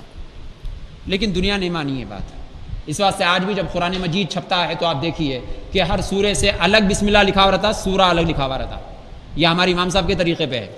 ہمارے امام صاحب کہتے ہیں کہ ہر سورے سے پہلے بسم اللہ نہیں اترا. امام صاحب کہتے ہیں کہ بسم اللہ ایک الگ آیت ہے جس کو اللہ دو سورتوں کے درمیان فصل کے لیے نازل کیا. اللہ دو سورتوں کے درمیان فصل کے لیے اللہ نے اسے نازل کیا تاکہ پڑھنے والے کو معلوم ہو جائے کہ ایک سورہ ختم ہوا اور نیا سورہ نازل ہوا. فرماتے ہیں کہ بسم اللہ اس سورت میں دعا ہے نئے سورے کے شروع کرنے کی، جس کی وجہ سے حنفی فرماتے ہیں کہ بسم اللہ دوی آواز سے پڑھنا چاہیے، نہ کہ یہ سورے کا جزء ہے. الحاصل امام مسلم رحمہ اللہ تعالیٰ ایک روایت شریفہ حضرت انس کے حوالے سے بیان کرتے ہیں، اور ترتیب کے حساب سے ان کی روایت 610 نمبر کی ہے. بہت ساری آتی ہے، ان میں سے ایک حدیث شریف ہے یہ سن لیجئے.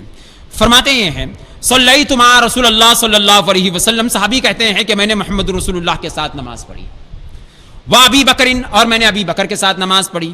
وعمر، اور عمر کے ساتھ حضرت عمر کے ساتھ میں نے نماز پڑھی. وعثمان، میں نے حضرت عثمان کے ساتھ نماز پڑھا.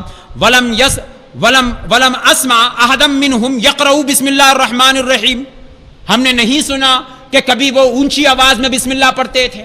جب یہ تینوں نہیں پڑھ رہے، اب اگر کوئی آدمی بولے گا اونچی آواز میں پڑھنا، ہمارے کو ضرورت نہیں اس کی بات سننے کی. ہم تو ابا بکر، عمر، عثمان و علی والے. یہ جب نماز پڑھتے تھے تو کبھی اونچی آواز میں بسم اللہ نہیں پڑھتے تھے. کتاب آثار وغیرہ میں بہت کچھ آتا ہے. اب اس کے بعد جو مسئلہ ہے وہ یہ کہ امام کے پیچھے پڑھنا یا نہیں پڑھنا، امام کے پیچھے پڑھنا ہے یا نہیں پڑھنا. اللہ سبحانہ و تعالیٰ ایک آیت شریفہ نازل کرتا ہے، سورہ اعراف میں آیت نمبر 204 ہے. رب کہتا ہے اذا قرئ القرآن فاستمعوا له وانصتوا لعلکم ترحمون. رب کہتا ہے کہ جب قرآن پڑھا جائے تو تم خاموش رہو، سنو اور خاموش رہو تاکہ تم پر رحم کیا جائے. اب اس پر اعتراض ہوتا ہے کہ یہ آیت نماز کے بارے میں نہیں اتری، یہ آیت عام معاملات میں اتری، اور بعض لوگ کہتے ہیں کہ یہ آیت کافروں کے بارے میں ہے، مسلمانوں کے بارے میں نہیں ہے. خیر، یہ تو ہمارے کو صحابہ بولنا، ہمارے امام صاحب بولے تو ہمارے کو سمجھ میں آتا، لوگاں بولے تو بات ہمارے سمجھ میں آتی نہیں.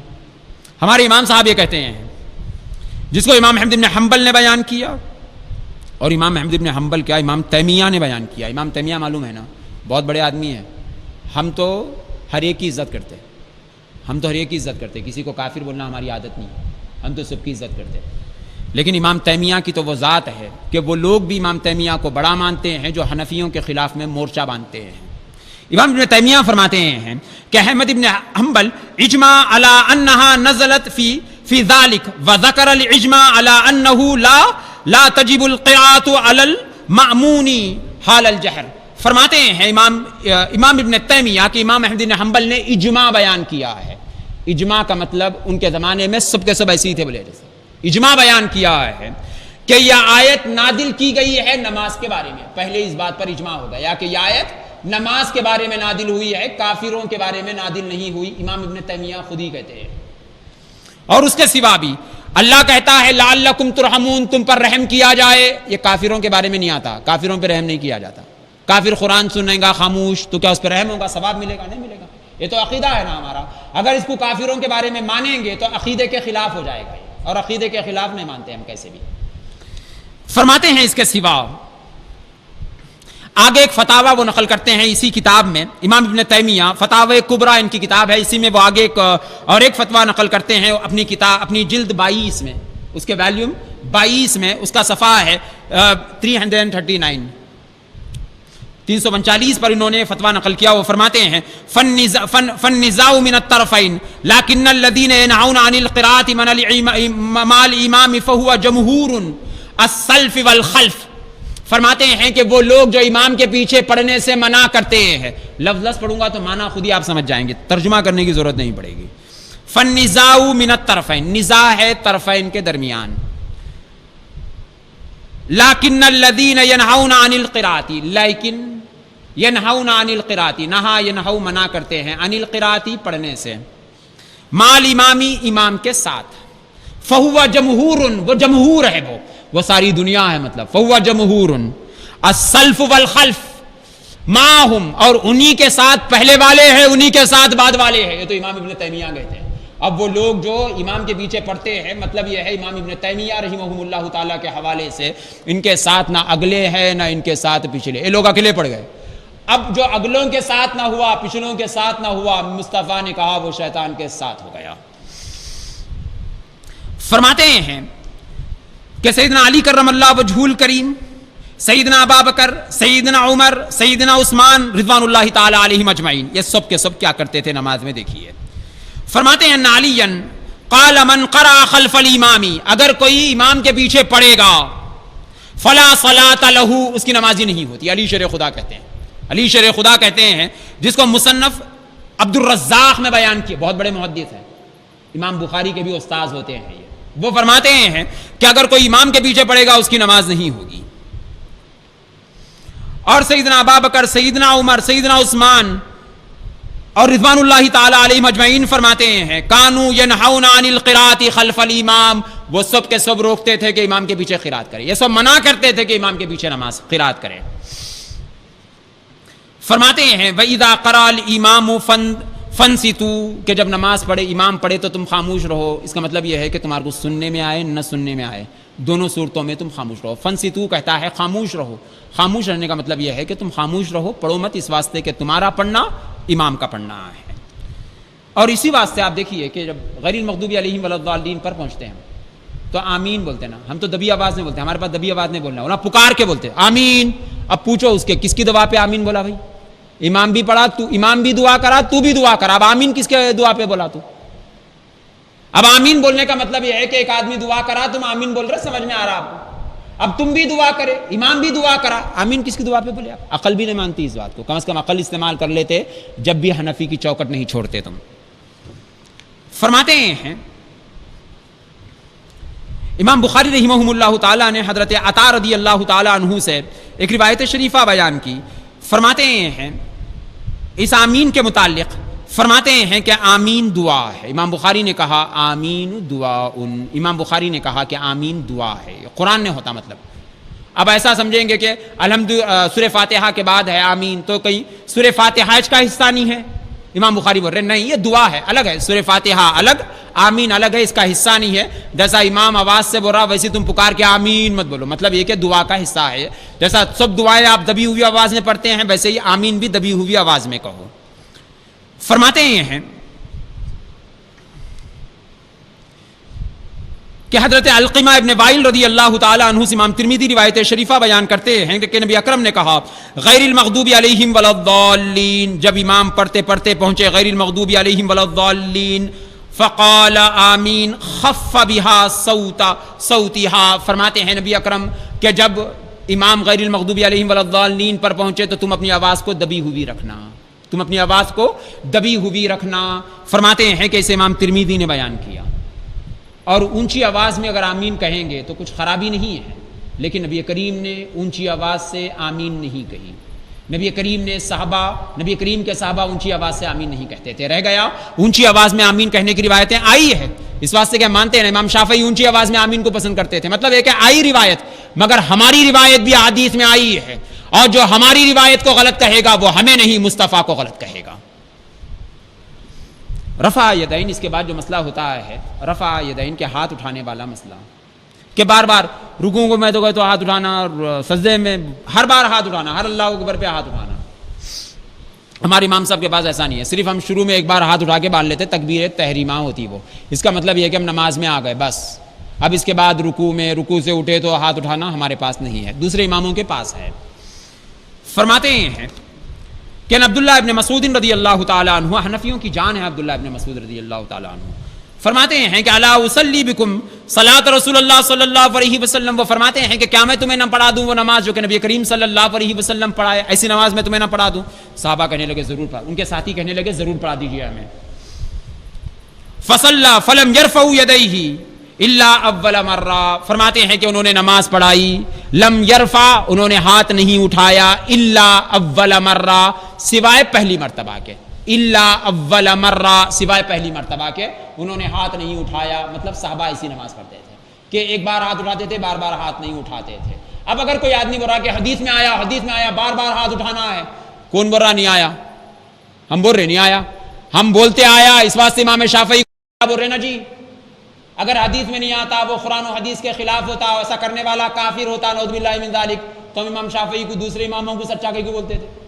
ہمارا کو جھگڑا نہیں ہے حدیث سے، تمہارا کو جھگڑا ہے حدیث سے، تمہارا کو جھگڑا ہے چاروں اماموں سے، تم بول رہے سب غلط ہم صحیح، تو ہم تمہارے کو ہوش میں لانا چاہ رہے امام شافعی کو نہیں، ہم تو ان کے جوتیوں کے صدقے میں ہماری زندگیاں ہیں جی، ہم ان کو غلط بولنا نہیں چاہ رہے ہیں، ہم تو کسی کو غلط نہیں کہتے ہیں، ہم تو تمہارے خلاف اس واسطے بیٹھے ہیں کہ تم نے ساری دنیا کو کافر اور خود کو مسلمان بنا لیا ہے، تم ایسا سمجھنے لگے ہو۔ فرماتے ہیں کہ حضرت عمر رضی اللہ تعالی عنہ، حضرت علی رضی اللہ تعالی عنہ اور عشرہ مبشرہ، وہ 10 لوگ جن کو اللہ کے نبی نے جنتی کہا، فرماتے ہیں کہ وہ عبد الرحمن ابن عوف رضی اللہ تعالی عنہ سے روایت آتی ہے اور فرماتے ہیں کہ نبی اکرم نے کہا العشرۃ المبشرون بالجنہ، فرماتے ہیں کہ 10 میرے ایسے صحابہ ہیں جو جنت میں داخل ہوں گے۔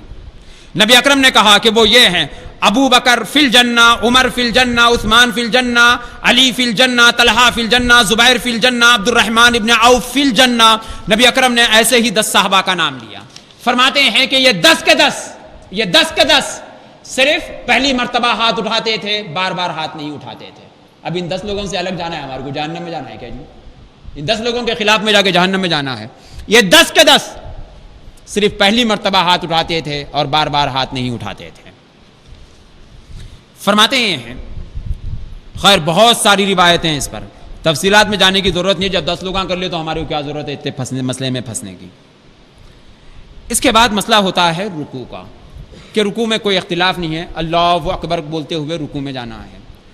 جب رکوع میں گئے تو دونوں گھٹنوں کو اپنے دونوں ہاتھوں سے پکڑ لینا ہے اور ہاتھ کو سیدھا رکھنے کی کوشش کرنا ہے، ایسا نہیں کہ ہاتھ ٹیڑھا کرے اور پیٹھ سیدھی نہیں کرے، نہیں، بلکہ پورا جھک جانا ہے، کمر اور گردن برابر رہنا، کمر اور گردن برابر رہنا، دونوں ہاتھوں سے دونوں گھٹنوں کو مضبوطی کے ساتھ پکڑ لینا، پکڑ کے پورا جھک جانا، برابر جھک جانا کہ کمر برابر ہو، اتنا زیادہ ایسے بھی نہیں جھک جانا اور ایسے بھی نہیں رہنا، بلکہ برابر استوا کے ساتھ برابری کے ساتھ کھڑے رہے، برابری کے ساتھ رکوع کرنا۔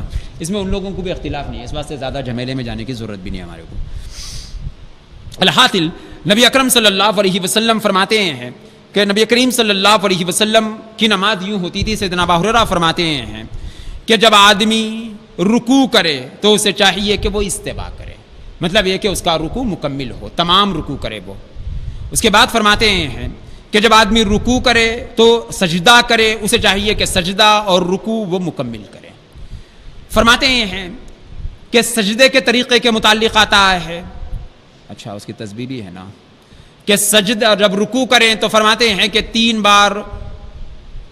بار ہمیں سبحان ربی العظیم کہنا ہے حالت رکوع میں، حالت رکوع میں 3 مرتبہ سبحان ربی العظیم کہنا ہے اور تینوں بار دبی ہوئی آواز میں کہنا ہے۔ ان کے پاس کوئی دلیل نہیں ہے اس بات کی، اور ہمارے کو دلیل کی ضرورت ہی نہیں ہے، ہمارے پاس تو امام ہے، ہمارے کو دلیل کی ضرورت ہی نہیں ہے، اور ان کے پاس دلیل نہیں ہے۔ آخر سبحان ربی العظیم دبی آواز میں کیوں بولنا، اونچی آواز میں کیوں نہیں بولنا؟ جیسا آمین پکار رہے ویسے اس کو کیوں نہیں پکار رہے آپ؟ ان کے پاس کوئی دلیل نہیں ہے، لیکن ہمارے پاس دلیل ہے کہ ہمارے امام صاحب دبی ہوئی آواز کو پسند فرماتے تھے، اور ویسے صحابہ کا بھی عمل رائج ہے اس پر۔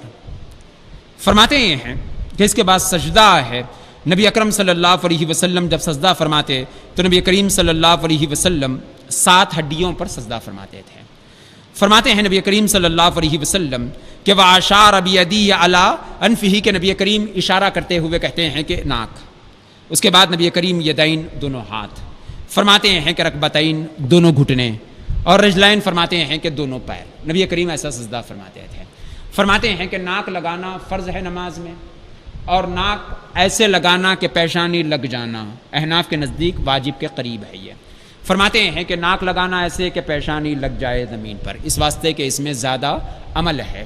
فرماتے ہیں کہ ناک کا لگانا بھی ایسا کہ ناک کا پور نہیں بلکہ ناک دبنی چاہیے، ناک دبنی چاہیے، اور جب ناک دبے گی تو لازماً پیشانی بھی زمین کو لگ جائے گی۔ فرماتے ہیں کہ ہاتھوں کا رگنا ایسا، فرماتے ہیں کہ ہتھیلیوں کا پیٹ زمین کو چپک جانا، ایسا نہیں کہ اوپر رکھ دیا ایسا، فرماتے ہیں کہ ہتھیلیوں کا پیٹ زمین پر لگ جانا۔ فرماتے ہیں ایسے ہی جب سجدے میں بیٹھیں تو دونوں گھٹنوں کو پہلے بچھا دیں، اس کے بعد ہاتھ زمین پر بچھا دیں، پھر بعد سر زمین پر بچھا دیں، اس طور پر کہ ناک پہلے لگائیں اور اس کے بعد سر زمین پر لگا دیں۔ فرماتے ہیں کہ اس طرح سے سجدہ نبی کریم صلی اللہ علیہ وسلم سے مروی ہے، اس میں بڑا اختلاف نہیں ہے، بس اتنا ہی اختلاف ہے اس کے اندر. اچھا ٹھیک، یہ بھی اچھی بات بولے صاحب. دیکھیے کہ سجدے میں کبھی ایسا ہوتا ہے کہ دونوں ہاتھوں کے کونیاں پیٹ یا پھسلیوں کے ساتھ چپک جاتے ہیں. فرماتے ہیں نبی اکرم کے ہاتھوں کو پھسلیوں سے نہیں چپکانا ہے بلکہ اسے کھول دینا ہے. ہاتھوں کو پھسلیوں سے نہیں چپکانا ہے، کھول دینا ہے. روایات میں آتا ہے کہ کتے کے بیٹھنے کے جیسا تم نہ بیٹھو سجدے میں، جیسا کتا ایسا چپکا لے کے بیٹھتا ایسا نہ بیٹھنا. بولے مطلب ہاتھوں کو کھول دینا، بغلوں کو کھول دینا اپنے پھسلیوں کے ساتھ، اسے جدا رکھتے ہوئے سجدہ کرنا. اور انگلیوں ہاتھ جب زمین پر رکھ دیں گے تو ہاتھ قبلے کے طرف ہونا، اس کا یوں ہاتھ نہ ہو بلکہ انگلیاں قبلے کے طرف ہو. اور اس حالت میں سجدہ کریں کہ تمام کے تمام ارکان جس کو زمین پر لگنا ہے وہ زمین پر لگے. ایسا نہیں کہ سجدہ کر رہے پیراں اٹھے ہوئے ہمارے، ایسا نہ ہو. فرماتے ہیں کہ وہ دونوں ہاتھ زمین پر چپکے ہوئے ہوں، ناک اور پیشانی زمین پر لگی ہوئی ہو، گھٹنے زمین پر لگی ہوئی ہوں، اور دونوں پیروں کی انگلیاں بھی زمین پر لگی ہوئی ہو. فرماتے ہیں کہ سجدے میں جو تسبیح پڑھنی ہے وہ ہے سبحان ربی الاعلیٰ، کہ یہ 3 مرتبہ پڑھنا ہے سجدے میں، اور اس کی کم از کم مقدار ہے. اس واسطے کہ محدثین نے بیان کیا فقط تم السجود تلک الادنی، فرماتے ہیں کہ کم از کم ہے 3 مرتبہ. اگر کوئی آدمی زیادہ مرتبہ پڑھتا ہے تو یہ جائز ہے اس کے لیے. ساتھ ہی ساتھ فرماتے ہیں سجدے کے بعد سب سے بڑا مسئلہ ایک ہوتا ہے وہ تشہد کا مسئلہ ہے. فرماتے ہیں کہ تشہد میں التحیات پڑھتے ہیں. التحیات احناف کے نزدیک واجب ہے، التحیات احناف کے نزدیک واجب ہے. فرماتے ہیں کہ جب التحیات پڑھتے ہیں تو التحیات میں اشہد ان لا الہ الا اللہ جب کہتے ہیں تو حنفیوں کا طریقہ ہوتا ہے کہ انگلی اٹھاتے ہیں اور لا پر انگلی اٹھاتے ہیں، الا اللہ پر انگلی بچھا دیتے ہیں. عقلاً بھی یہ درست ہے اس واسطے کہ لا کا مطلب اللہ کوئی نہیں ہے، اللہ نہیں ہے، زبان اللہ نہیں ہے کہتی ہے. ہم انگلی سے اشارہ کرتے ہوئے کہتے ہیں مالک ہم تیرے کو مانتے ہیں، اللہ ہے مطلب انگلی سے اشارہ اس کے ہونے کا کرتے ہیں. جب الا اللہ زبانی کہتی ہے اللہ ہے تو انگلی بچھا لیتے ہیں. ایک وجہ معلوم ہوتی ہے، اشارہ کرتے ہیں اللہ کی وحدانیت اس کے ہونے کا.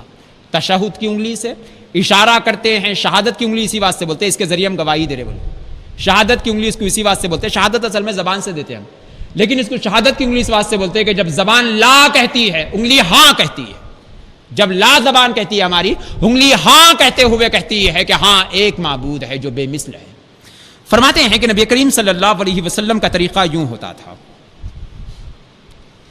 کتاب الصلاۃ باب اشارتی فی التشہد، ایک باب باندھا امام داؤد امام احمد بن حنبل نے، امام احمد نے اپنے مسند میں. فرماتے ہیں کہ عبداللہ ابن زبیر رضی اللہ تعالی عنہ سے روایت آئی ان نبی صلی اللہ علیہ وسلم کان یشیر باصابعہ اذا دعا ولا یحرکها، کہ نبی کریم جب تشہد میں بیٹھ جاتے اور دعا پڑھتے وہ تحیات والی دعا پڑھتے ہیں. اذا دعا کا مطلب یہ نہیں ہے کہ دعا کرتے تھے، نہیں. اس واسطے امام داؤد نے اسے بیان کیا فی اشارتی فی التشہد، انہوں نے باب باندھا فی اشارتی فی التشہد، انہوں نے باب باندھا کہ تشہد میں بیٹھ کے اشارہ کرنے والے باب میں انہوں نے یہ حدیث شریفہ نقل کی. اذا دعا سے بعض لوگ کہتے ہیں کہ دعا کرتے وقت ہے، یہ نماز میں نہیں ہے، لیکن امام داؤد یہ بتا دینا چاہتے ہیں کہ تشہد کے بارے میں ہے، وہ دعا کے بارے میں نہیں ہے. فرماتے ہیں کانا یشیرو باصابعہ، نبی کریم اپنے انگلی سے اشارہ کرتے تھے. اس میں ایک لفظ آیا ہے یشیرو، یشیرو فعل مضارع ہے، جس کی وجہ سے بعض لوگ سمجھنے لگے کہ بار بار کرتے تھے. یشیری کا مطلب کرتے تھے، کرتے رہتے تھے، اشارہ کرتے رہتے تھے، معنی اس کا ایسا آتا ہے کہ کرتے رہتے تھے. اب کرتے رہتے تھے مطلب یہ کہ شروع سے آخر تک انگلی ہلاتے رہتے تھے.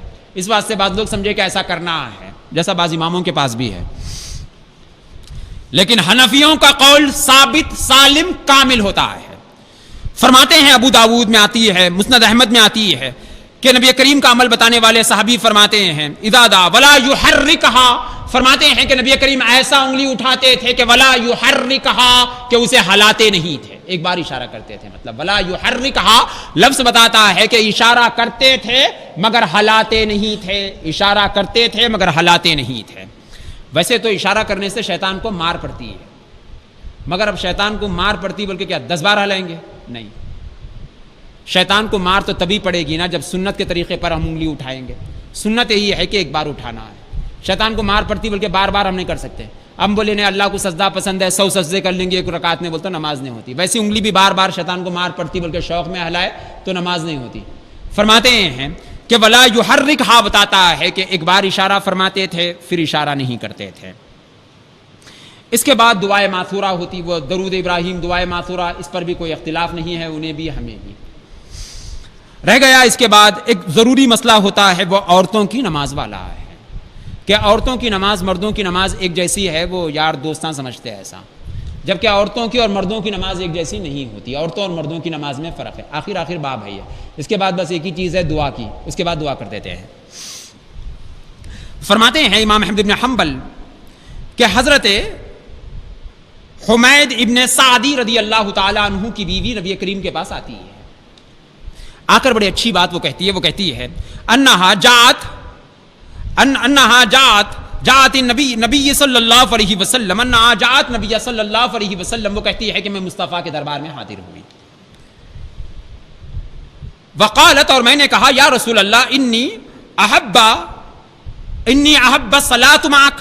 وہ یہ کہتی ہے اللہ کے نبی میرا دل چاہتا ہے کہ میں آپ کے ساتھ نماز پڑھوں، میرا دل چاہتا ہے کہ میں آپ کے ساتھ نماز پڑھوں. کون نہیں چاہے گا کہ مصطفیٰ کے ساتھ نماز پڑھے؟ وہ تو صحابی کی بیوی، وہ آ کر نبی اکرم سے کہتے اللہ کے نبی میرا جی چاہتا ہے کہ میں آپ کے پیچھے نماز پڑھوں. نبی اکرم فرماتے ہیں قال قد علمت لک، نبی اکرم قد علمت انی تحبین الصلاۃ معی. نبی اکرم فرماتے ہیں ہاں مجھے بھی معلوم ہے تو میرے پیچھے نماز پڑھنے کو پسند کرتی ہے. مجھے بھی معلوم ہے، تیرے دل کی بات مجھے بھی معلوم ہے کہ تو میرے پیچھے نماز پڑھنے کو پسند کرتی ہے. مگر ایک بات سمجھ لے، تیری میری بات نہیں، قیامت تک کا دین ہے. مطلب مصطفیٰ بتانا چاہتے ہیں تیرا شوق مجھے معلوم ہے، تیری پاکی مجھے معلوم ہے، تیری عمدگی مجھے معلوم ہے، لیکن مسئلہ تو قیامت تک کا ہے نا جی. مسئلہ تو قیامت تک کا ہے، آج کل کا تو دین نہیں، قیامت تک کا دین.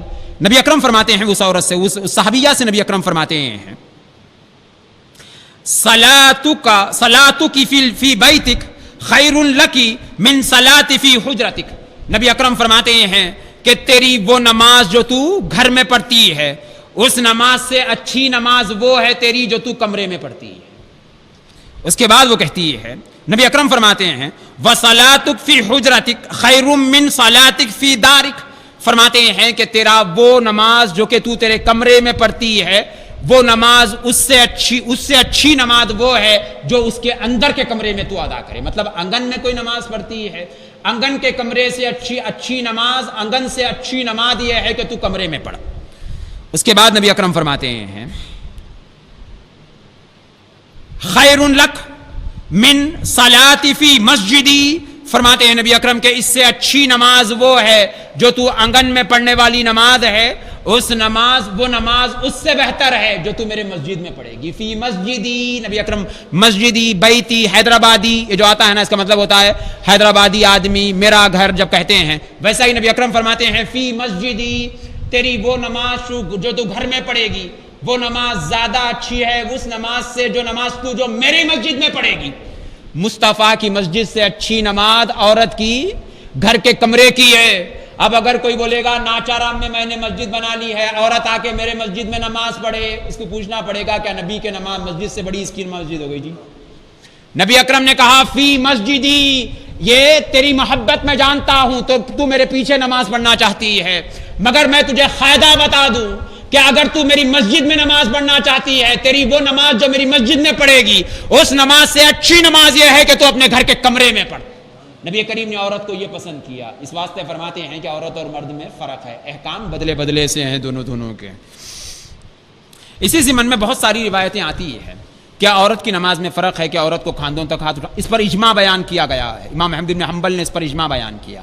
فرماتے ہیں کہ ہر زمانے کے علماء میں بات ہے، چاروں امام اس بات کو مانتے ہیں کہ عورت اور مرد کی نماز میں فرق ہے، مگر آج کل کے لوگ نہیں مانتے، آج کل کے بعض لوگ نہیں مانتے. اور کوئی بات نہیں ہے اس کے اندر، اس واسطے کہ کسی مسئلے میں فتنہ اٹھانا رہتا نا تو لوگاں پہلے عورتوں کو ڈرا دیتے. کسی مسئلے میں فتنہ پہلے عورتوں کو ڈرا دیتے. لوگاں بولتے ارے کیا وہ نئے نعرے ہیں نا عورتوں کے بارے میں، کچھ بھی نعرہ لگا دو عورتوں کے بارے میں فوراً 10 لوگ جمع ہو جاتے. ویسی عورتوں کو اپنے ساتھ لینے کے واسطے نئی باتیں کر لیے لوگوں.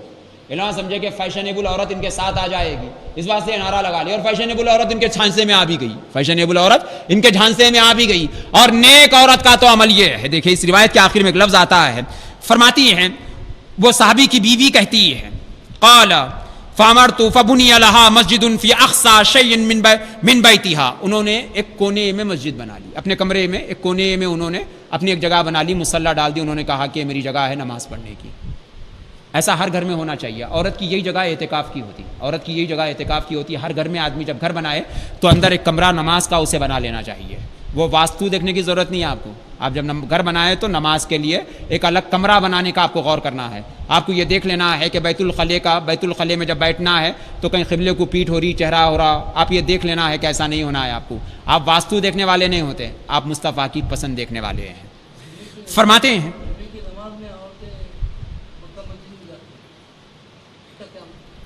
دیکھیے مکہ مسجد کو جانے کی ضرورت نہیں، گھر میں نماز ہو جاتی ہے ان کی، اور عورت پہ تو جمعہ کی نماز ہے بھی نہیں۔ ویسے احناف کے نزدیک عورت پر جمعہ کی نماز ہے بھی نہیں، اس لیے کہ عورت کو مسجد میں آنا نہیں ہے، جس کو مسجد میں آنا ہے اس کو جمعہ کی نماز ہے، عورت پہ تو جمعہ کی نماز ہے بھی نہیں۔ اس واسطے عورتوں کو مکہ مسجد تک جانے کی ضرورت نہیں ہے، انہیں چاہیے کہ وہ اپنے گھر میں ظہر کی نماز ادا کر لے، انہیں چاہیے کہ وہ اپنے گھر میں جمعہ کی نماز ادا کر لے۔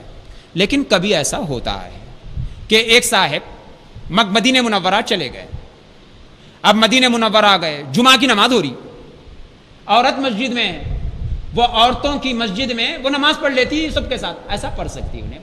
فرض کر لو کہ ایک آدمی مکہ مسجد چلے گئے، ایک میم صاحب کسی وجہ سے وہاں پہ نماز جمعہ ہو رہی، انہوں پردے کے ساتھ کوئی انتظام ہے تو انہوں پڑھ لے سکتے، لیکن کسی وجہ کے ساتھ ہے، وہ خاص کر مسجد کو جانے کی وجہ سے نہیں ہونا چاہیے ایسا۔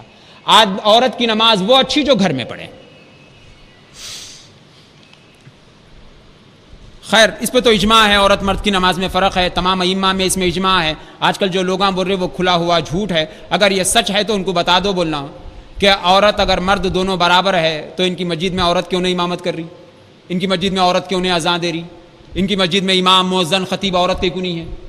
اگر ہے تو بنا لو، بولو، مگر چاروں اماموں کے خلاف ہے یہ، اور طریقے مصطفیٰ کے خلاف ہے یہ۔ آخری بات ختم۔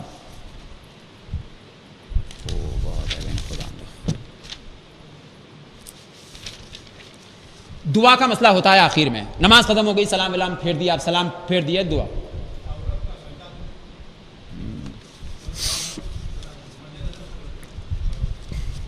میں کو سمجھا کوئی پوچھتے کیا ہے کہ بول کے ڈرتے ڈرتے لے کے آ لیا ساتھ میں، ایک کتاب ہے میری پرانی ہے، ایسے ایک مرتبہ لکھا تھا، ایک صاحب پوچھے تو پورے مسائل جمع کراتا ہے، تو اس میں لکھا تھا یہ مسئلہ بھی۔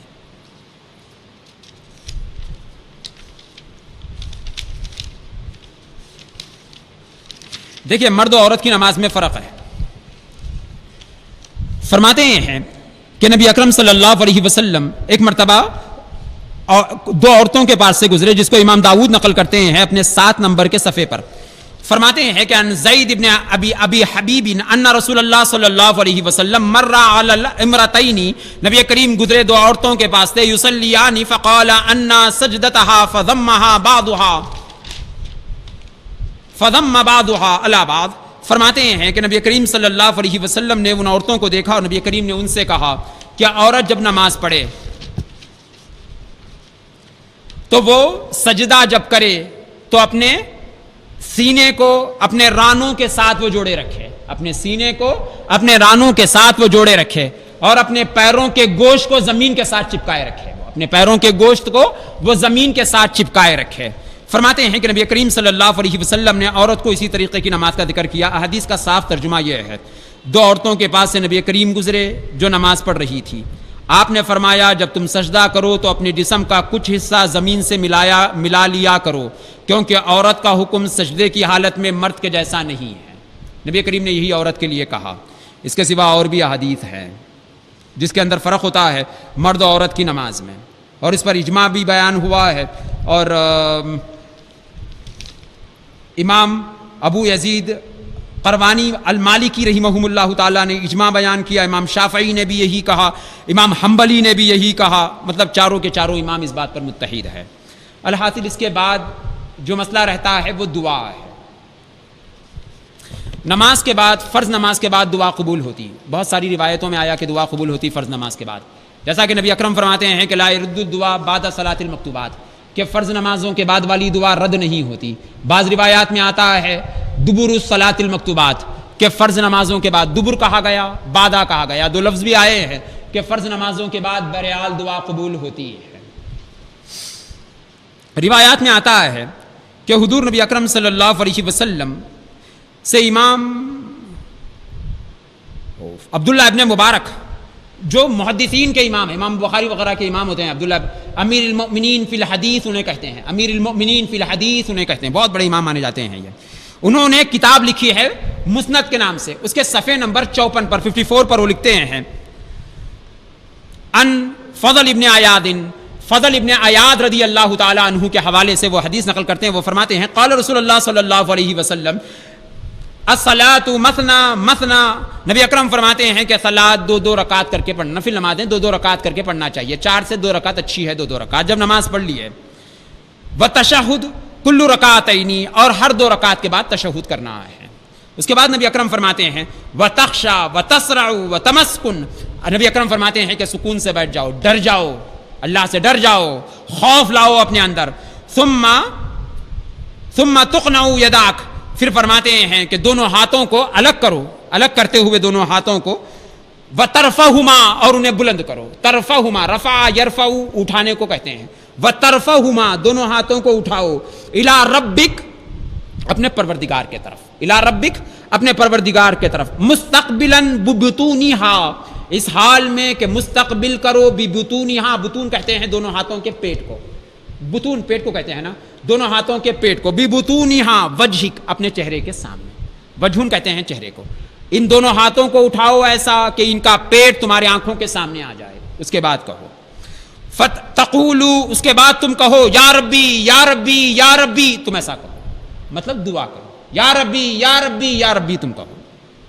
فمن لم یفعل، اگر کوئی ایسا نہیں کرے گا، فمن لم یفعل کوئی ایسا نہیں کرے گا، ذالک فہی خداج، فرماتے ہیں جو ایسا نہیں کرے گا اس کی نماز میں کمی آ جائے گی. نماز کے ساتھ جوڑ دیا گیا. ویسے تو احسان ہے فقہا محدثین کا، انہوں نے تحقیق کر کر اسے سنت ثابت کیا، مستحب ثابت کیا، ورنہ الفاظ واجب تک ہو سکتے تھے. وہ جو حدیث بول رہے نا، وہ لوگ تو امام کے بعد دعا ہی نہیں کرتے، بھاگ جاتے اٹھ کے. ان کو یہ حدیث سمجھ لینا چاہیے. امیر المؤمنین فی الحدیث عبداللہ ابن مبارک نے بیان کیا ہے، امام بخاری کے استاد بیان کیے، امام بخاری کے استاد بیان کریں. امام بخاری کے استاد کہتے ہیں جب نماز ہو جائے دونوں ہاتھوں کو اٹھاؤ، اپنے چہرے کے سامنے لاؤ، ربی ربی ربی کہو، دعا کرو تم ربی ربی ربی. اگر نہیں کرے ایسا فہو خداج، کہ تمہاری نماز نہیں ہوئی، تمہاری نماز میں کمی واقع ہو گئی. فرماتے ہیں کہ دعا نمازوں کے بعد اللہ کی رحمت کو طلب کرنا ہے. ویسے یہ نہیں خیال کرنا ہے کہ نماز دعا ہے پھر دعا کرنے کی کیا ضرورت ہے. یہ اصل میں شوشہ ان لوگوں کا ہے جن کو دعا کرنے سے تکلیف ہوتی ہے. بندے کو تو سب سے پسند ہوتا ہے دعا کرنا، اس واسطے کہ دعا میں کوئی قید نہیں. کب بولے اب اللہ سے بات کر سکتے ہیں آپ، اب اگر آپ قرآن میں اللہ سے بات کر سکتے ہیں، بہت مزہ ہے اس میں، لیکن دعا میں ایک عجیب مزہ ہے. آپ جو بولے وہ بات کر سکتے ہیں اللہ سے. آپ بولو ایگزام لکھا، مالک کیا ہوتا نہیں معلوم، فیل ہو جاتا ہوں گا، پورے قصہ سناؤ اسے، کتنا مزہ ہے، رب سنتا ہے. کوئی پریشان حال آدمی اللہ سے بات کر سکتا ہے، اس میں تو مزہ ہے. دعا تو بندے کی شان ہے، نعمت ہے دعا بندے کے لیے، اور تمام عبادتوں کی جان ہے. جب اکیلے ہو جاؤ، تنہائی محسوس کرو، کوئی ساتھ دینے والا نہ ہو، اکیلے میں بیٹھ کے دعا کرنا، ایسا معلوم ہوگا پورا عالم تمہارا دوست ہو گیا. دعا میں اتنی جان ہے، اس میں دعا میں اتنی جان ہے، مگر ان کو وزن دکھتی دعا، ان کو وزن دکھتی دعا. انہوں بولے ابھی نماز پڑھے، ابھی کو دعا کرنا. آؤ، شیطان بھی ایسی سمجھا، شیطان بھی ایسی سمجھا، کیا ضرورت ہے میرے کو. فرماتے ہیں الحاصل، علماء فرماتے ہیں کہ احناف کا طریقہ صحیح ہے صاحب، اس سے بھاگنے کی ضرورت نہیں ہے.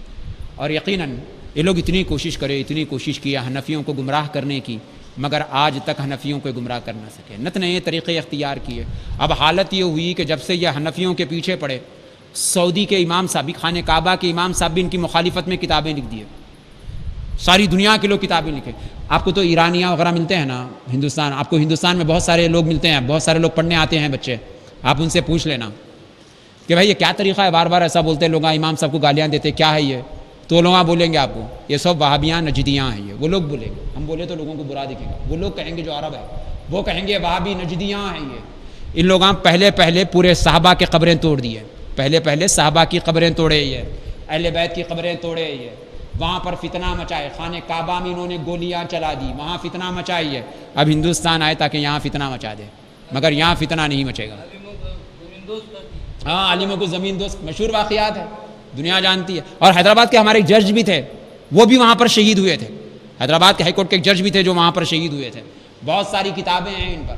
یہ لوگ اب ہندوستان آ گئے، آ کر سمجھنے لگے کہ یہاں پر بھی فتنہ مچائیں گے، مگر صحیح بات یہ ہے کہ قیامت کے قریب اسلام جہاں مضبوط ہوگا وہ زمین کا نام ہند ہے۔ حدیث میں آتا ہے جہاں قیامت کے قریب اسلام مضبوط ہوگا اس زمین کا نام ہندوستان ہے، اور جہاں سے امام مہدی کے مددگار نکلیں گے وہ زمین کا نام بھی ہندوستان ہے۔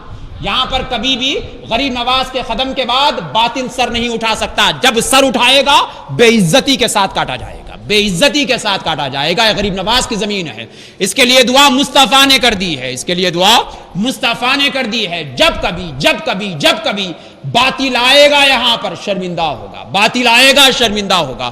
عزت کا مشورہ تو یہ ہے، نہیں مانتے نہ کو مانو، لیکن عزت تمہاری اسی میں سمجھو، شرافت کے ساتھ بوریا بستر لپٹو، نکل جاؤ یہاں سے، عزت کے ساتھ نکل جاؤ، ورنہ تمہاری اولاد تمہارے چہروں پر تھوکے گی اور تمہارے باطل ہونے کا وہ اقرار کرے گی۔ تم نہ مانے تمہاری اولاد حق مانے گی، تمہاری اولاد حق مانے گی۔ ہزارہا فتنے آئے مذہب اسلام پر، اہل سنت پر ہزارہا فتنے آئے، مگر یہ ایسا چٹان تھا کہ فتنے خود ہی ختم ہو گئے، تم بھی ختم ہو جاؤ گے، تمہاری اولاد مان کے سنی ہو جائے گی، تم پھر مردود کے مردود رہ جاؤ گے۔ اگر آج نہ مانو گے تو کل موقع نہ ملے گا۔ اللہ حاصل دعا کلمات ساتھ بات کو ختم کرتے ہیں کہ مالک کہنے رسول عمل کی توفیق عطا فرما، مولا فضل فرما، رحم فرما۔ مولا یہ جو مجالس بالخصوص مالک امام ابو حنیفہ رحمہم اللہ تعالیٰ کے مناقب پر سجائی گئی ہے، مولا ان مجالس کو قبول فرما۔ مالک ان مجالس کو منعقد کرنے کا مطلب مسلمانوں کے درمیان اختلاف برپا کرنا نہیں تھا۔ مالک فضل کر، مالک رحم کر، مولا اس میں جو کچھ غلطی ہو چکی ہے مالک اسے معاف فرما۔ مالک ہمارا ارادہ بس یہ ہے مالک کہ حضور نبی کریم کی امت اتحاد کے ساتھ زندگی گزارے۔ مولا مالک ہم چاہتے ہیں مالک کہ مسلمانوں کا مذاق عالم میں نہ بن جائے، مالک مسلمانوں کا مذاق بننے نہ دے۔ مالک مسلمان کو مسلمان کے کافر کہنے سے بچا لے۔ مالک ان فتنوں سے مسلمانوں کی حفاظت کر۔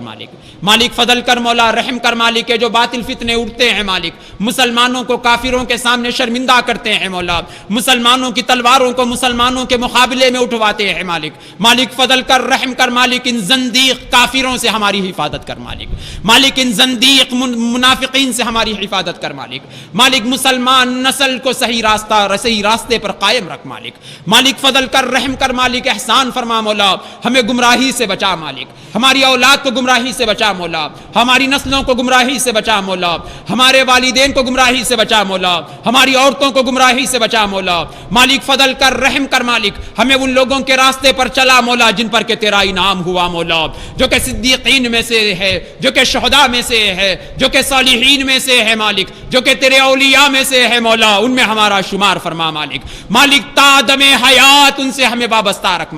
مالک انہی کی محبت میں ہماری زندگی کر، مولا انہی کی زندگی انہی کی محبت میں ہماری موت کر۔ مالک فضل کر، رحم کر۔ مولا ان مجالس کو خیر پر قائم فرما، مولا مالک ان مجالس کو خیر اتحاد امت کا ذریعہ کر۔ مالک ان مجالس کو محبت کا ذریعہ کر۔ مالک ان مجالس کو خیر کا ذریعہ کر۔ مالک ان مجالس کو ہدایت کا ذریعہ کر، مولا مالک ان مجالس کو تحصیل علم کا ذریعہ کر۔ مالک ان مجالس کو مالک ہمارے لیے ذخیرہ کر، دنیا و آخرت میں خیر و خوبی کا ذخیرہ کر۔ مالک فضل کر، رحم کر۔ مولا کہنے سننے میں جو ہم سے لغزشیں خطا ہو چکی ہے مالک، کوئی جانے نہ جانے تو جانتا ہے، مولا اپنے فضل اپنے کرم سے مالک ہمارے خطاؤں کو معاف فرما۔ مولا مالک فضل فرما، مولا ہمیں ہماری خطاؤں سے آگاہ فرما۔ ہماری غلطیوں سے ہمیں آگاہ فرما۔ مالک ہمارے غلطیوں کو سدھار لے، مولا یہ صلاحیت ہمیں عطا فرما۔ مولا مالک فضل کر، رحم کر۔ مالک احسان فرما، مولا ان مجالس کو مالک ذخیرہ ہمارے لیے کر، بالخصوص مالک ان مجالس کو ذخیرہ کر ہمارے والدین کے لیے۔ مولا مالک فضل کر، رحم کر۔ مولا تیرے ہاتھ میں جتنا خیر ہے، مولا کل خیر سے ہمارے والدین کے جھولیوں کو بھر دے۔ مالک احسان کر، فضل کر۔ مالک ان کے معاملے میں ہمیں شرمندہ نہ فرما۔ مولا مالک احسان فرما، مولا ہمارے والدین میں جن کا انتقال ہو گیا ہے مالک ان کی مغفرت فرما۔ مولا تیرے دربار میں امام ابو حنیفہ کا وسیلہ لیتے ہیں، مالک ہمارے والدین کے گناہوں کو درگزر کر۔ مالک ان کے خطاؤں کو درگزر کر، مالک ان کے غفلتوں کو درگزر کر۔ مولا تجھے واسطہ تیری رحمت کا، مالک امام ابو حنیفہ کا واسطہ، مالک ہمارے والدین کے گناہوں کو معاف فرما۔ مولا ان کے قبروں کو اپنے نور سے روشن فرما۔ مولا اولیاء صالحین کے ساتھ جو تیرا معاملہ ہے مالک وہی معاملہ ہمارے مرحوم والدین کے ساتھ فرما۔ مولا ہم حاجت مند، تو حاجت روا، مالک ہر حاجت بس تو ہی پورا کرنے والا ہے۔ مالک تیرے دربار میں امام ابو حنیفہ کا واسطہ لیتے ہیں، مالک ہمارے بیمار کو صحت دے، ہمارے پریشان حال کی پریشانی کو دفع فرما، ہمارے بے روزگار کو رزق حلال عطا فرما، جس کے رزق میں تنگی ہے مالک اسے کشادگی عطا فرما، مالک فضل فرما، رحم فرما، مالک جن کے گھروں میں جوان لڑکے لڑکیاں ہیں غیب سے خیر سے ان کے لیے بہترین جوڑے مہیا فرما، مالک جن کی زندگیاں زبانی رشتوں میں جڑ چکی ہے ان کے مابین محبت پیدا فرما، جنہیں اولاد صالح کی طلب ہے مولا انہیں اولاد صالح کی دولت سے مالا مال فرما، مالک عالم میں جہاں جہاں مسلمان آباد ہے مسلمانوں کے درمیان اتحاد محبت قائم فرما، مالک کافر یہود و نصارہ منافقین کے شر و فتن سے مالک مسلمانوں کی حفاظت فرما، ہمارے دعاؤں کو مالک امام ابو حنیفہ امام اعظم امام ابو حنیفہ رحمہم اللہ تعالیٰ کے وسیلے سے قبول فرما، فصلی اللہ تعالیٰ علی خیر خلقہ محمد وآلہ واصحابہ اجمعین برحمتک یا ارحم الراحمین، الحمد للہ رب العالمین۔